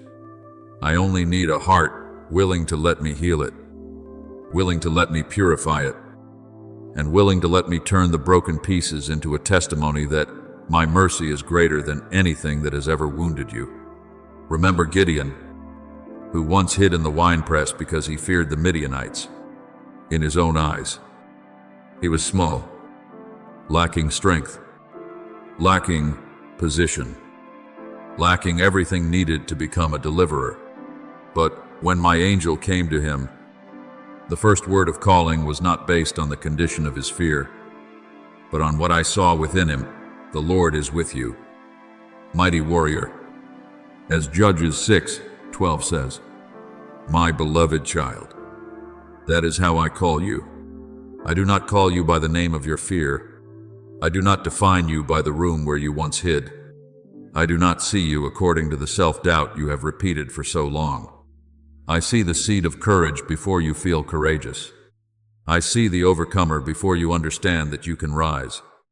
And when I call, my word begins to awaken within you what had been buried beneath many layers of disappointment.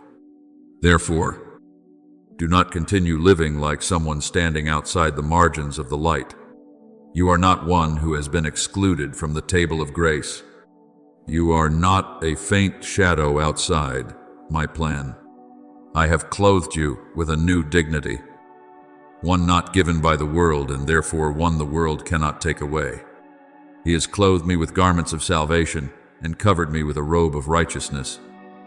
As Isaiah 61:10 says, that garment is not for you to become arrogant, but for you to remember that you have been covered by mercy. The crown I place upon you is not so that you may stand higher than others, but so that you no longer bow your head before false accusations. The sword I give you is the living word, sharper than any double-edged sword. As Hebrews 4:12 says, so that you may discern truth from lies, light from darkness, my voice from the voice of fear. When you take hold of those spiritual instruments, you will understand that your battle is not only a battle for your own heart to be relieved. Every time you choose faith instead of doubt, a new path is open for those who come after you to know that faith can stand firm in the midst of trials. Every time you choose integrity when no one is watching, you are placing a bright stone on the path of the next generation. Every prayer you offer in sincerity does not vanish into empty space, but becomes a fragrance before me, and also an arrow of light piercing through dark places. The prayer of a righteous person is powerful and effective. As James 5:16 says, you may not immediately see the heavens move, but in my realm, those prayers are opening the way, breaking invisible chains, and sowing seeds for harvests that one day you will be amazed to recognize. Do not be afraid to walk in this new freedom. The freedom I give is not lawlessness, but the ability to live according to the truth I have spoken over your life. Before, perhaps you reacted from wounds, made decisions from fear, remained silent because of shame, or stepped back because you thought you were not enough. But now I am teaching you to stand firm with a renewed mind. Stand firm. Then, with the belt of truth buckled around your waist, with the breastplate of righteousness in place. As Ephesians 6:14 says, truth will keep you from being swept away by lies. Righteousness will protect your heart from bitterness. Faith will extinguish the flaming arrows of the enemy. And my word in your mouth will not only be a word of comfort, but a word that builds, a word that liberates, a word that awakens hope in those who are weary. Now, look back on your journey with gratitude. The things that once hurt you are no longer chains if they have been placed in my hands. The things that once caused you to fall are no longer a final ending if, through them, you learn to rise again in grace. The years that seem to have been swallowed up are no longer empty spaces if I have used them to deepen your roots in love. You are one who has been called into the ranks of light, not because you have never been weak, but because I have placed my hand upon you and declared that your life still has purpose. Keep walking, my beloved child. Put on the dignity I have given you. Hold firmly to my word. Let every righteous decision, every prayer, every act of love become a stream of light going before you. I am turning your story into a living testimony, and from the victory I work within you, many others will also find their way back to hope, freedom, and life. My beloved child, let this truth settle deeply into the innermost place of your soul, what I have decided in love and power. No force can erase. Darkness may make noise, may raise images that cause your heart to waver, may whisper that you will go no farther, that the promise has weakened, that the door has closed. But darkness has no throne, no final seal of authority, no ability to destroy what has been established in my will. If God is for us, who can be against us? As Romans 8:31 says, remember this, the adversary can only threaten within the limits permitted to him. But I am the one who holds every boundary in my hands. He may weary you with sighs, but he cannot extinguish the breath of life I have placed within you. He may make you see the fence, but he cannot stop me from opening a way in the wilderness. He may remind you of the old land, but he cannot force you to return if you place your hand in mine and keep walking. I am not only pulling you out of what wounded you, but also calling you into what makes you truly alive. There are chains that have already fallen from your soul before you even realized they no longer had power. There are doors I have opened by my faithfulness, while you still stand there with the habits of someone who was once imprisoned, not yet daring to believe that you are truly free. But today I call your name again, not with a voice of rebuke, but with the voice of a father who knows how long you have been tired. Come out. Bring my soul out of prison, that I may praise your name. As Psalm 142:7 says, you were not created to remain forever in the cramped room of disappointment. I have prepared for you green pastures, still waters, and a wide open sky where your soul can breathe without fear. He makes me lie down in green pastures. He leads me beside still waters. He restores my soul. As Psalm 23:2-3 says, this is not only a word of comfort, but the map of restoration into which I am leading you. Remember Lazarus, who had lain in the tomb for 4 days, when everyone around him thought the story had ended and the smell of death had become undeniable proof. Some wept because of love, some grieved because they thought I had come too late, and some could only see the stone before the tomb as a final period. But I stood before that place and said, Lazarus, come out, as John 11:43 says. My word pierced through darkness, through human helplessness, through every hasty conclusion of sorrow. The man wrapped in burial cloths came out, and I commanded them to remove the cloths so he could be free. My beloved child, it is the same with you. There are parts of you that others once considered buried, dreams that were once wrapped tightly in disappointment, and abilities that were once bound by fear. But when I call, what seemed dead must hear the voice of life. When I speak, the old grave clothes must be removed. When I stand before the tomb of the past, no stone can hold back what I have commanded to live. Therefore, Do not turn back and look behind you with the eyes of someone who still owes darkness an explanation. You do not need to negotiate with chains that have already been broken. You do not need to ask fear for permission to enter peace. You do not need to prove to the voices that once rejected you that I have called you mine. The one who calls you is faithful, and he will do it. As 1 Thessalonians 5:24 says, "What I am doing is not only removing a burden from your shoulders. I am lifting your eyes so you can see that deliverance always comes with ascending.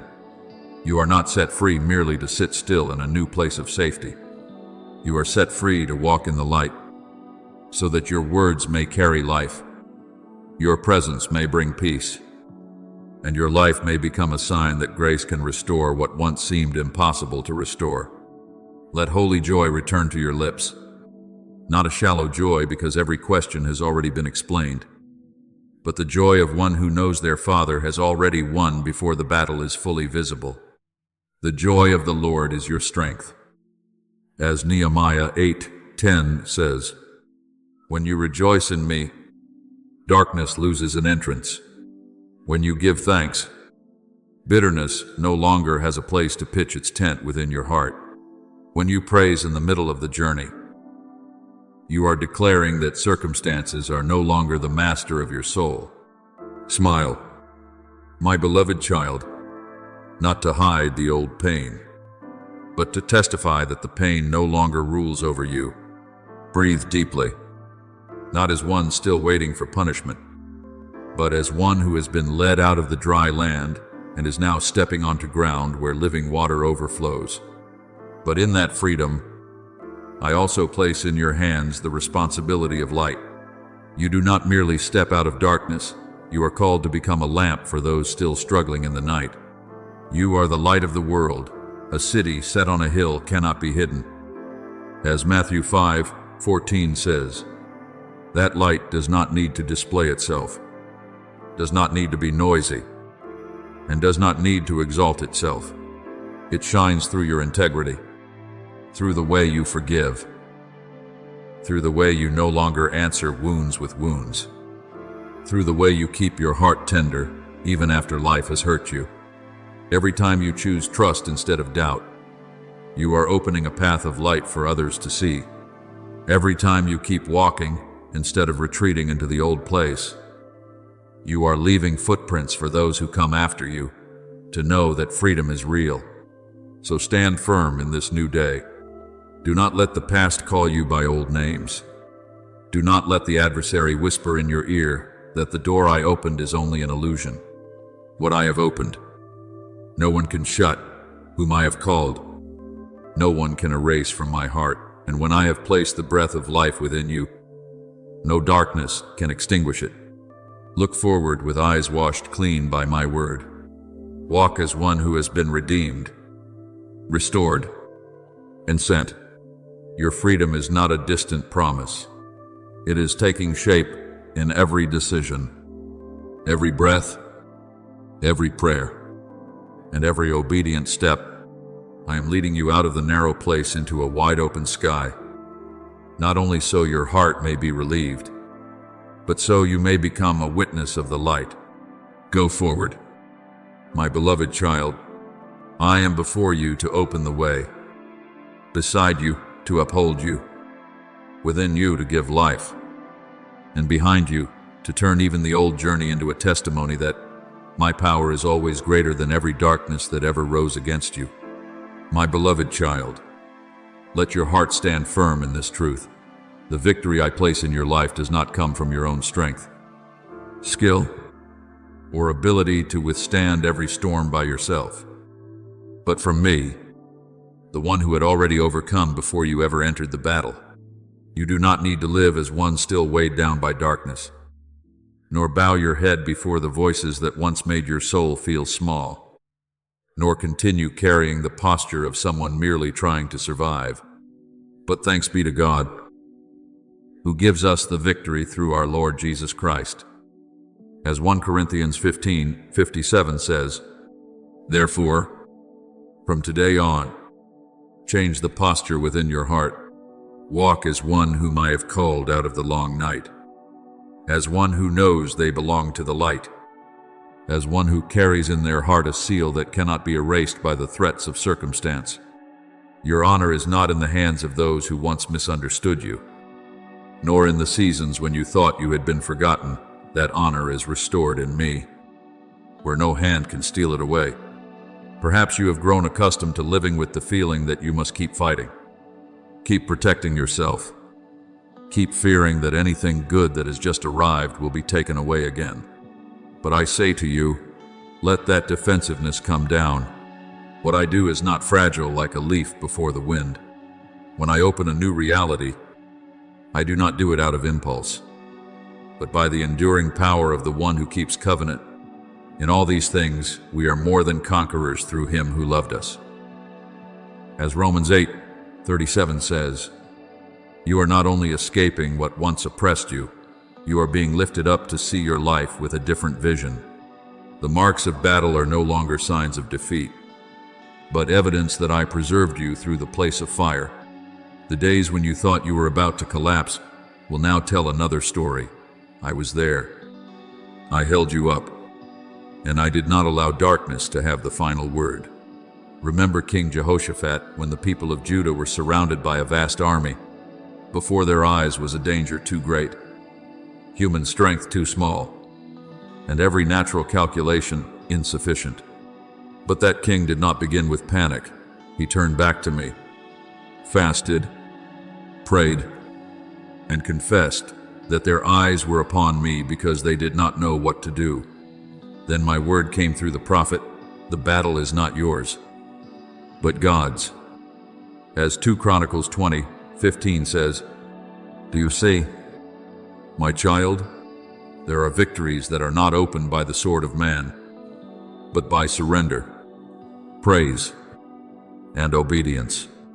When the people lifted their voices in praise before seeing the result, I caused the enemy to collapse against itself.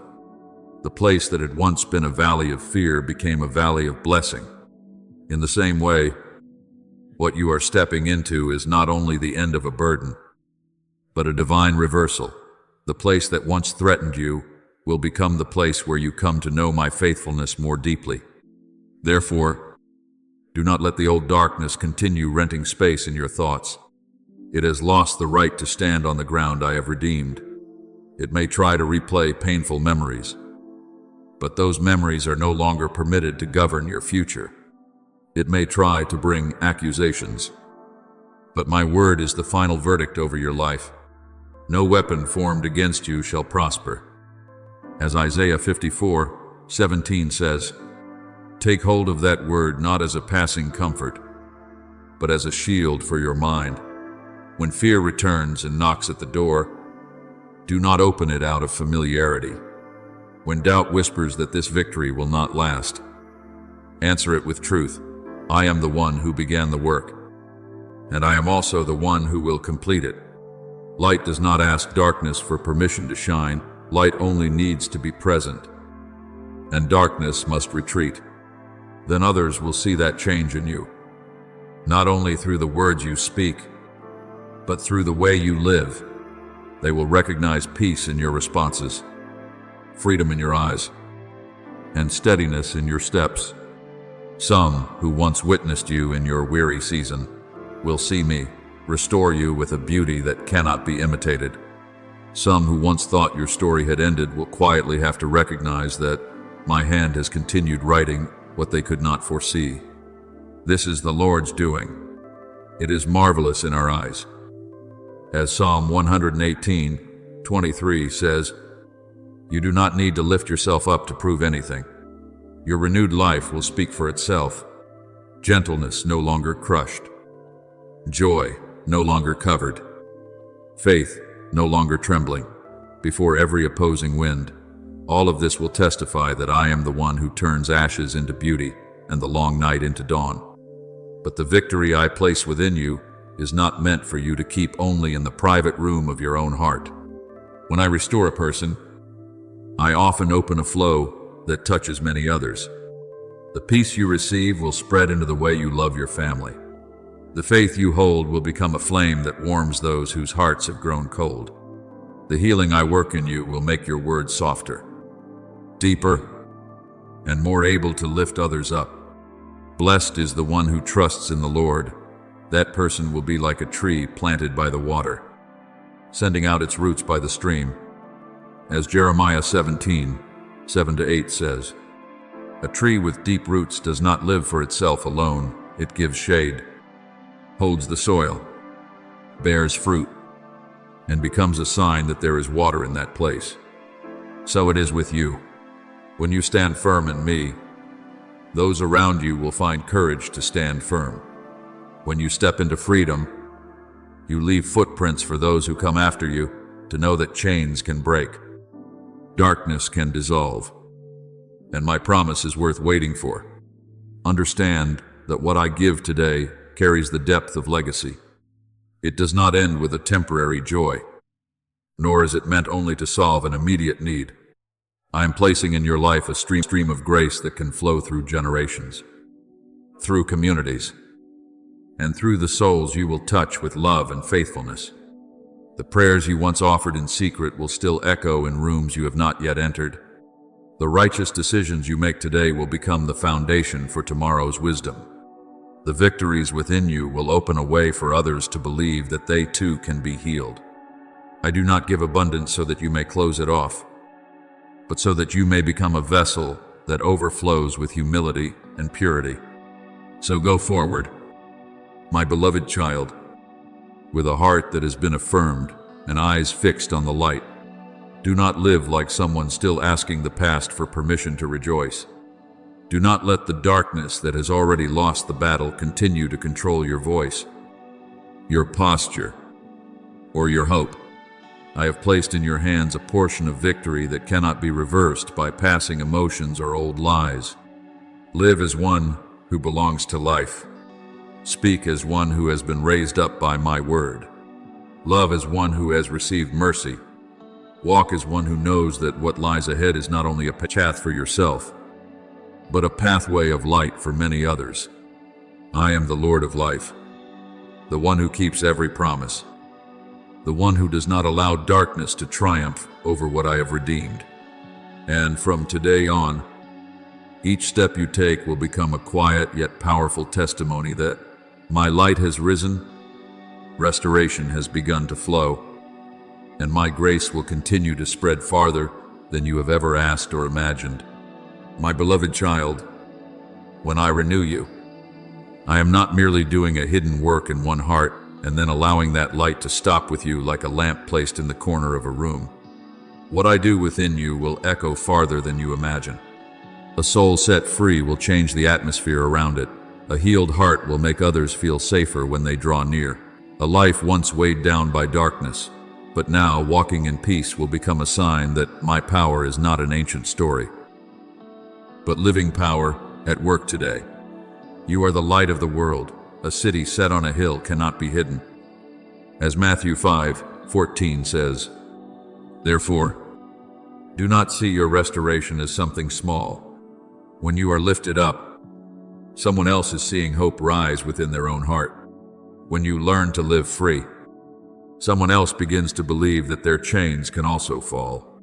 When you no longer respond from old wounds, but from the kindness I have placed within you, those around you will touch a fragrance that does not belong to this world.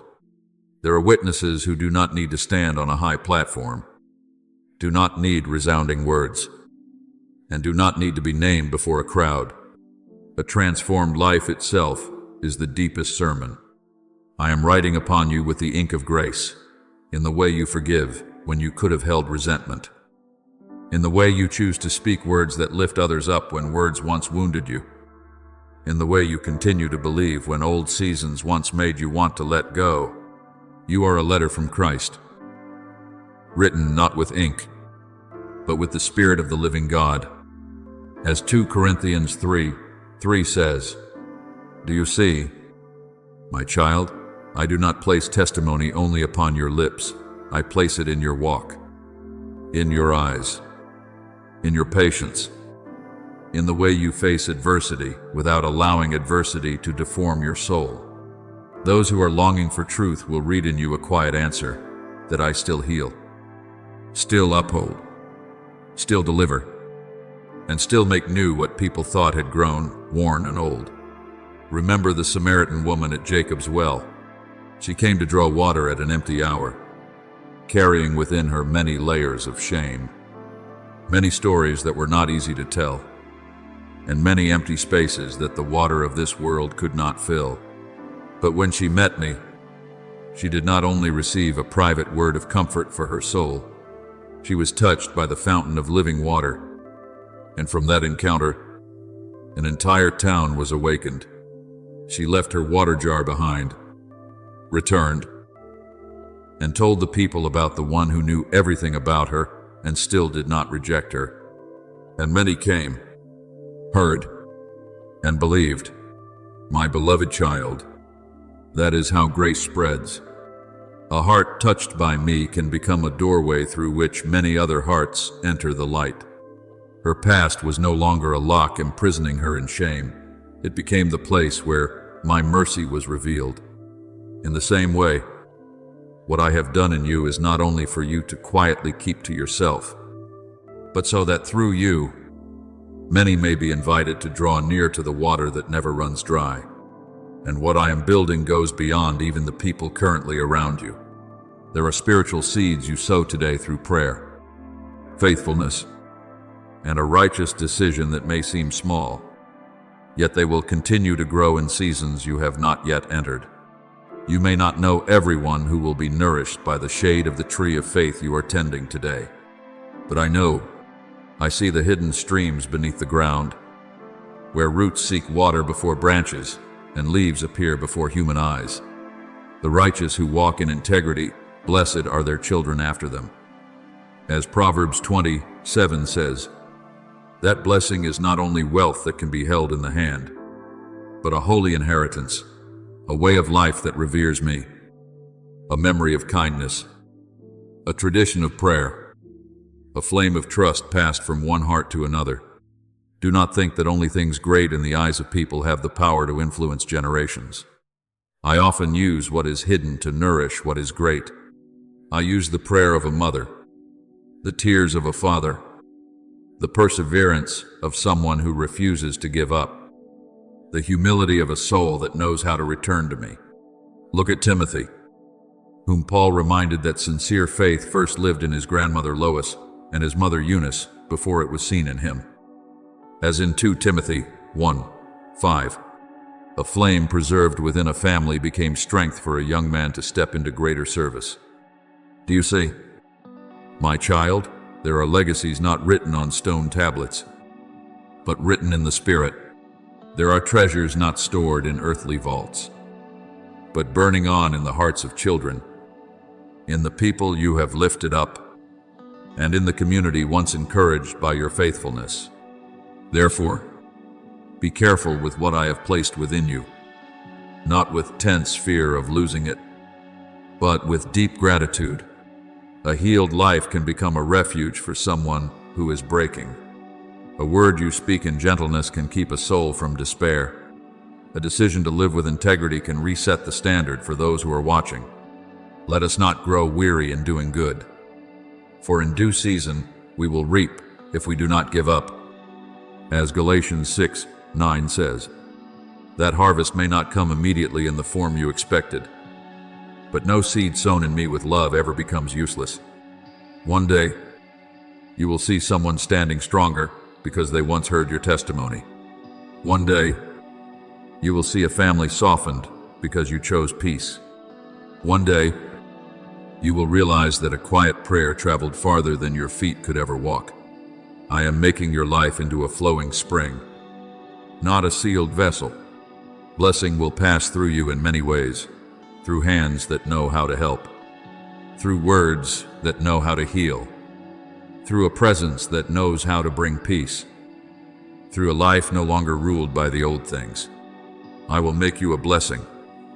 As I spoke to Abraham in Genesis 12:2, that is the principle of my kingdom. What is truly given will multiply when it is poured out in love. You do not need to force yourself to become perfect before you can influence others. Simply remain in me. so that my life may flow within you. For the branch does not produce fruit by itself, but bears fruit when it remains connected to the vine. Rejoice, my beloved child, because the restoration I am working within you has the width of community and the depth of generations. It will be measured not only by what you receive, but by the souls strengthened, the families warmed, the young people whose eyes are opened, and the weary hearts reminded that light still remains. Your life is not a small stream lost in dry ground in my hands. It becomes a spring directed to the right place, the right people, and the right season. Keep the fire of faith. Live with kindness. Let your testimony remain pure. Let what I have done in you continue to flow outward. Because from today's faithfulness, I can build tomorrow's harvest. And when many are touched by that light, they will not glorify you as the source, but will recognize me as the living one, the one who has made a restored life become a river of grace for many other lives. My beloved child, understand that the season of restoration I am opening is not a passing breeze. I meant only to comfort you for a moment, but a flow with direction, purpose, depth, and responsibility. When I heal you, I am also placing within you the capacity to become a place of healing for others. When I lift you up, I am also setting a path beneath your feet so that those who come after you may see that grace is real. Hope is real, and my hand has never stopped working. You are the light of the world. A city set on a hill cannot be hidden. As Matthew 5:14 says, that light does not shine only for the private room of your own heart, but spreads over those who live near you, over your family, over your community, and over generations that will learn from your faithfulness today. Therefore, do not see a gentle word as small. Do not see a righteous decision as invisible. And do not see a quiet act of love as insignificant. In my hands, a small seed can become the shade of a tree where many find shelter from the heat. I want you to step into the new season with an open heart, but not with recklessness, with great joy, but not without watchfulness. The blessing I give is not for you to hide away like a treasure meant only to adorn yourself. It is like a key entrusted to the hand of a faithful steward, to open the doors that need to be opened, to guard what needs to be guarded, and to lead those who need guidance closer to the light. Who then is the faithful and wise steward, as Luke 12:42 reminds you? For what is entrusted always comes with watchfulness. You are not only one who receives, you are one who is sent in gentleness. You are not only one rescued from dry lands, you are one who carries water to other lands that are thirsty. Therefore, let your inner maturity grow together with the outward blessing. If I enlarge your territory while your heart has not yet learned restraint, you will become weary. If I fill the vessel while that vessel has not been cleansed, the water may become clouded. But when your heart is humble, watchful, and obedient, blessing will flow through you like a clear stream, not making you arrogant, but bringing life to many. Remember Joseph, who passed through the pit, the house of slavery, and the prison before being placed in a position of governance in Egypt. I did not raise him up merely to compensate him for his own pain. I placed within him the wisdom to understand dreams, the discipline to store up grain, the patience to govern during the years of abundance, and the forgiveness not to use his new authority to take revenge on those who had wounded him. When the famine came, the food preserved by his faithful hands sustained not only Egypt, but also his family and many other nations. Do you see, my child? There are seasons when I train you in secret in order to prepare you for a wider service. The years you thought were delays may be the very storehouse of wisdom I was building within you. The trials you thought only wounded you may become the capacity that helps you discern, manage, forgive, and lead. You intended to harm me, but God intended it for good. As Genesis 50:20 says, that is how I transform pain surrendered to me into a source of life for many. Therefore, be careful with every brick you lay down today. A word you speak may become a memory that strengthens a child on the day they feel weak. One honest choice of yours may become a quiet standard for a family. One time you choose to pray instead of complain may open a new atmosphere in the home. One time you know how to remain silent at the right moment may prevent the fire of conflict from flaring up. One word spoken at the right time may save a soul from despair. Let your speech always be gracious, seasoned with salt.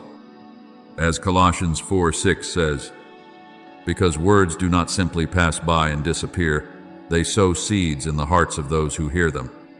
Let your mouth become a spring of water, not a blade. Let your presence bring peace, not unrest. Let the restoration I am working in you become a bridge, so that those who come after you do not have to remain trapped in the same depths through which I have carried you. I do not require you to live tensely in fear of doing everything wrong, but I invite you to live watchfully in love.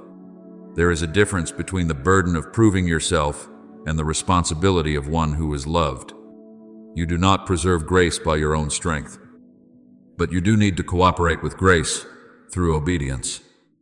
When blessing flows in, ask me what needs to be sown, what needs to be kept, what needs to be shared, and what needs to be laid down.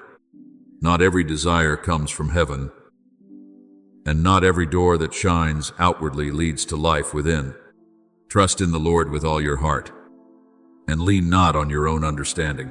In all your ways acknowledge him, and he will direct your paths. As Proverbs 3:5-6 says, the wisdom I give will teach you when to move forward, when to wait, when to speak a strong word, and when to keep your heart in quietness.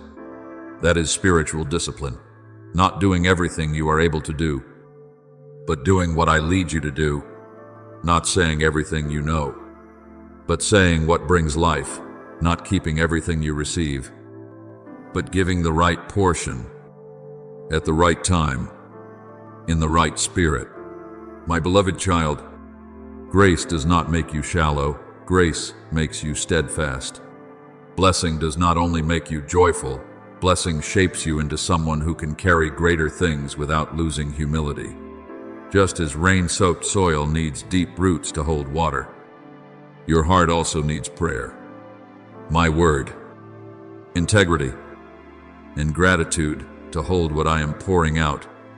Above all else, guard your heart, for everything you do flows from it. As Proverbs 4:23 says, if your heart is kept pure, the flow from you will be pure. If your heart is anchored in me, the season of abundance will not sweep you away from me, but will draw you closer to me. Let restoration become a foundation, not a passing moment. Let abundance become responsibility, not wastefulness. Let freedom become a life ordered by holy purpose, not a path without direction. So continue walking with the dignity of one whom I have restored, and with the humility of one to whom I have entrusted something sacred. From today on, you do not live only for the emotions of the present, but for the legacy being formed through every decision. I am writing through you a story that others will read through your very life, that the healed can become healers, that those once lifted up can lift others, that those who once received light can become a lamp on the road for many souls. From everyone who has been given much, much will be required. As Luke 12:48 says, but do not fear that word, receive it as confirmation that I trust what I have placed within you. I will not entrust without sustaining, send without accompanying, or open a door without giving you wisdom to walk through it. Keep your heart faithful. Steward, blessing with love, and sow today with clean hands and a grateful heart. What I do in you will not stop with you, it will become a path, a spring of water, a flamme, a spiritual legacy that continues to echo through generations touched by the light I have placed in your life. My beloved child, let me place within you a clear understanding. Spiritual maturity is not a heavy yoke forcing you to become perfect before me, but a wide open sky of freedom where you no longer live to prove your worth. When you are still immature, you are easily pulled by praise, criticism, the gaze of others, and outward changes. But as you grow in me, you begin to stand firm in what I have spoken over you. The truth will set you free. As John 8:32 says, and part of that freedom is knowing that you do not need to chase the world's recognition in order to be at peace. I have called you my child. I have placed dignity upon you. I have affirmed your worth with an unchanging love. Therefore, you do not need to let every sound out there determine the peace within your heart. Anchor your mind in me. Like a boat anchored to the rock amid the waves, your eyes may not yet see the whole road, but your hand is in mine, and that is enough for you to walk steadily. I am preparing you not so that you will fear responsibility, but so that you may carry what I entrust to you with holy joy. There are promises that require a mature heart to guard them. There are blessings that require a disciplined soul, so they will not be wasted. There are doors that open, yet only those who are watchful can walk through them without losing themselves. From everyone who has been given much, much will be required. As Luke 12:48 says, but do not hear that sentence as a cold judgment. Hear it as confirmation that I trust what I have placed within you. I do not place a precious seed in your hands for it to remain dry in your palm. I give it so that you may know how to sow in the right season. Water it with prayer, protect it with wisdom, and wait with faith. Everything I place in your life carries life within it, and when you care for it faithfully, it will bear fruit far beyond anything you once imagined. Remember the servant entrusted with the talents in the story I told. The master did not entrust wealth to them so they could boast about how much they had, nor did he entrust it so they would bury it in the ground out of fear. The faithful servant took what had been entrusted to him and made it increase. And when the master returned, he was called a good and faithful servant.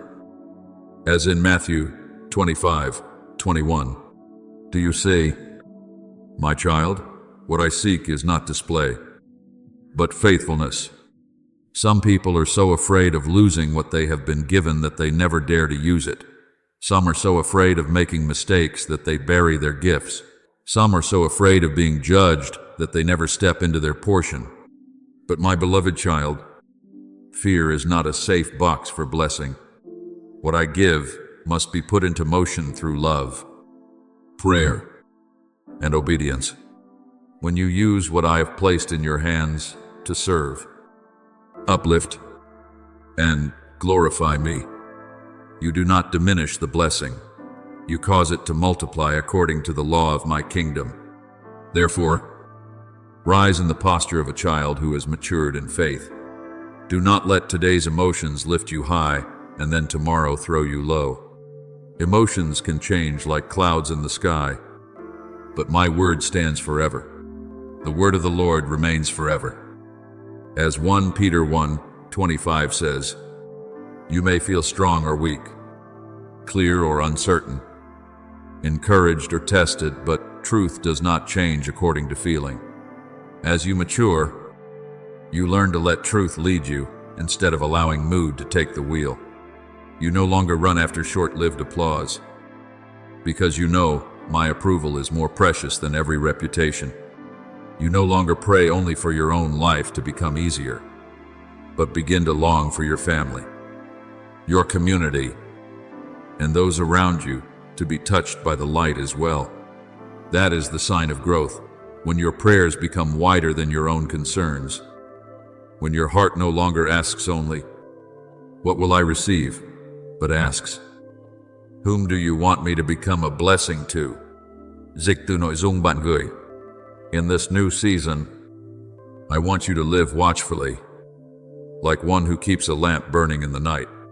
Not watchfully, with tension, always afraid of missing something, but with a soul that is bright, tender, and sensitive to the breath of my spirit.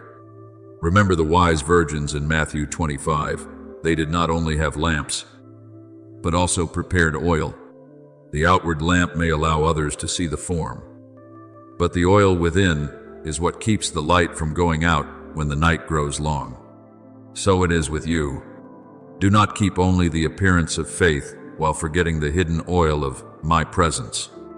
Let prayer soften your heart each day. Let my word realign your thoughts before the world disturbs them. Let gratitude keep you from bitterness. Let worship renew your strength while the journey is not yet finished. I am also training your spiritual senses. I am teaching your eyes to see the opportunity hidden inside trials, to see the lesson within delay, to see the seed of hope in places that seem barren. I am teaching your ears to distinguish my voice from the voice of haste, the voice of peace from the voice of anxiety, the voice of wisdom from the voice of pride. My sheep hear my voice, I know them, and they follow me. As John 10:27 says, my voice is not always loud, but it brings clarity. My voice does not always satisfy what you want immediately, but it leads you to life.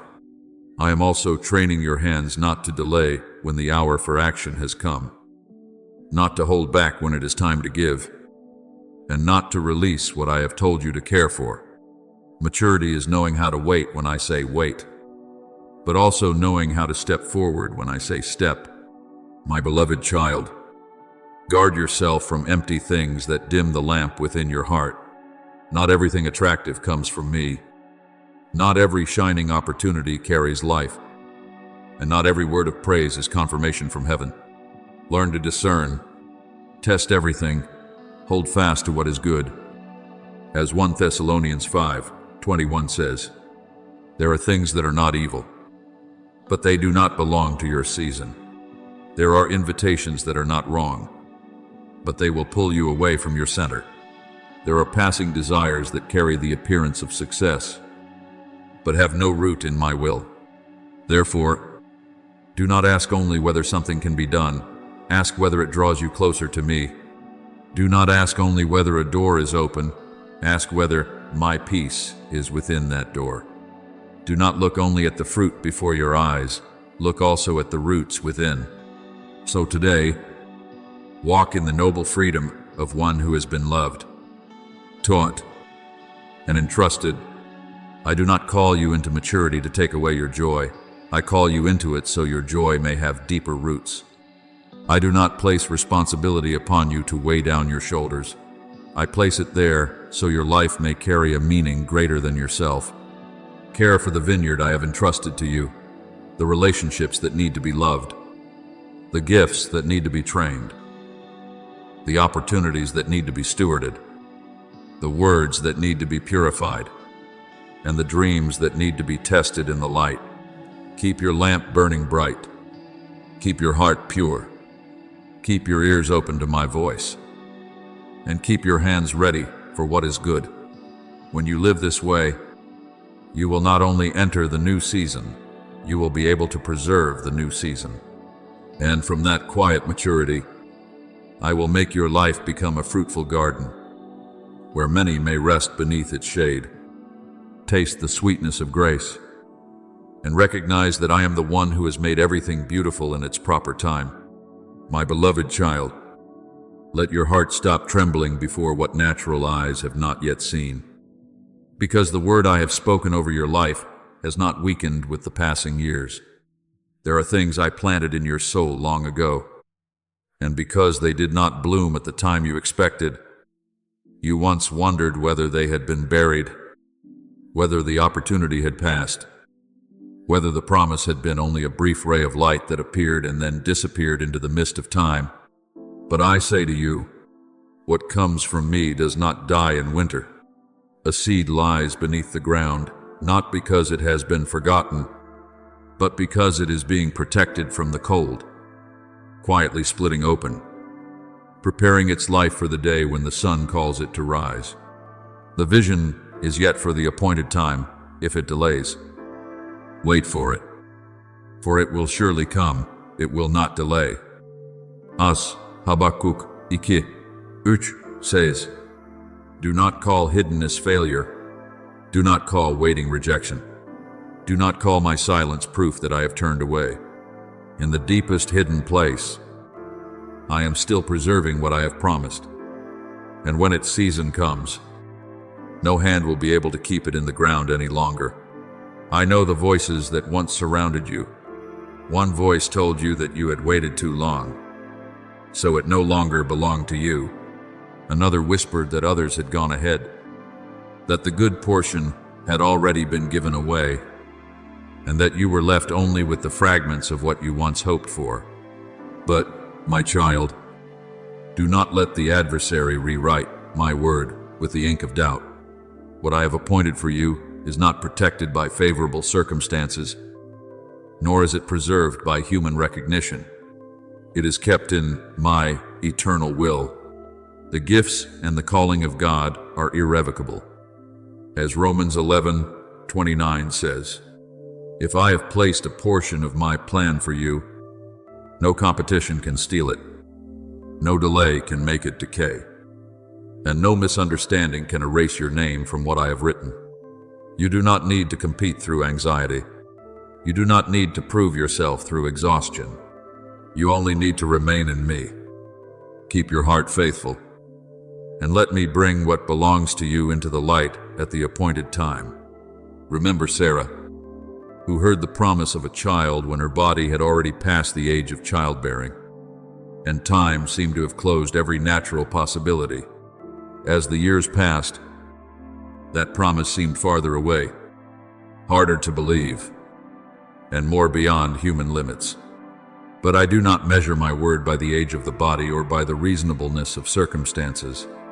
When my appointed hour came, Isaac was born, and the name of that child carried with it restored laughter. Is anything too hard for the Lord? As Genesis 18:14 says. Do you see? My child, I do not need circumstances to still be young, strong, or easy in order to fulfill my word. Sometimes I allow every natural possibility to fall silent so that when what I have spoken is revealed, no one can say it was merely luck or human arrangement. In the very place that seems latest, I can cause the holiest laughter to resound. Therefore, do not let your natural eyes lead your soul into confusion. Natural eyes see only winter, but faith sees that the roots are still alive. Natural eyes see only a door that is not yet opened, but faith recognizes that my hand is holding the key. Natural ears hear only silence, but faith understands that heaven is not silent because it is powerless. Heaven is arranging all things in wisdom. God is not a man, that he should lie, nor a son of man, that he should change his mind. Has he spoken, and will he not do it? As Numbers 23:19 says, my word is not like the word of people, promising today and changing tomorrow because of emotion, fear, or limitation.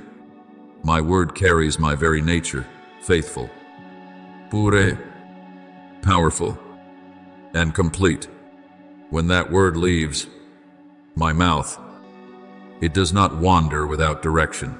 It goes with a mission, and it will accomplish what I sent it to do. There are times when I do not reveal something immediately, not because I lack mercy, but because I am causing it to come in a fuller form. If what you are waiting for came too early, it might meet an immediate need, but not yet open the depth of the mission. If the door opened while the foundation within you was still weak, you might step in with anxiety instead of peace, with impatience instead of wisdom, with clenched hands instead of an open heart. I do not only want to give you an answer, I want to prepare you to become someone who can carry that answer with maturity. He has made everything beautiful in its time. As Ecclesiastes 3:11 says, "The right time is not only the moment you desire, but the moment when what I give can take root, bear fruit, and become a blessing to many, not merely a temporary relief for you alone." My beloved child, stop thinking that my silence means I have withdrawn. Skilled builders often work deep in the foundation before anyone sees the wall being raised. Underground streams may flow beneath the earth for a long time before one day rising up as a spring. So it is with me. I am aligning things you cannot see: hearts, timing, opportunities, wisdom within you, the readiness of circumstances, and even the pieces that seem scattered. When all things meet in the hour I have appointed, you will understand why I did not rush. You will see that what I bring is not lacking, distorted, or unfinished, but perfectly fitted for the present and expansive for the future. He who began a good work in you will bring it to completion. As Philippians 1:6 says, "I do not begin in order to abandon. I do not sow and then forget the harvest. I do not promise so that you may live in disappointment." So guard your heart from the rumors of fear. Do not let comparison make you think your portion has been transferred into someone else's hands. Do not let weariness convince you that prayer is useless. Do not let a season without visible results become a verdict over the entire journey. What I have appointed for you does not drift in the hands of chance.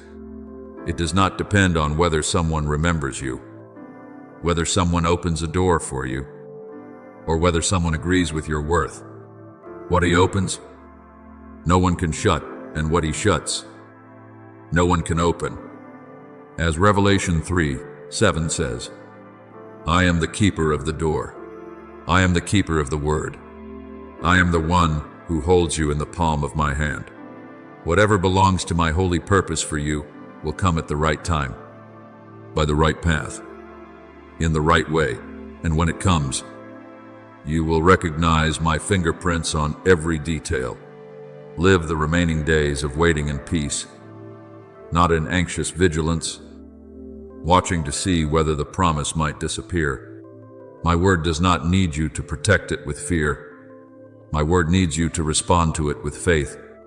Water the seed with prayer. Cover it with gratitude, and keep the soil of your heart tender through obedience. Then, when my springtime touches it, what seemed to be lying still will rise up with strength. The years you called delay will be clothed with meaning. The tears you once sowed will become rain for a new field. The promises you thought were far away will stand before you like a tree full of fruit. Trust me, my beloved child. I have not forgotten. I have not withdrawn. I have not handed your portion over to darkness or to anyone else. My word is still alive, still moving, still advancing toward the day of revelation. And when that hour comes, you will know that everything I have spoken has been kept intact within my everlasting faithfulness.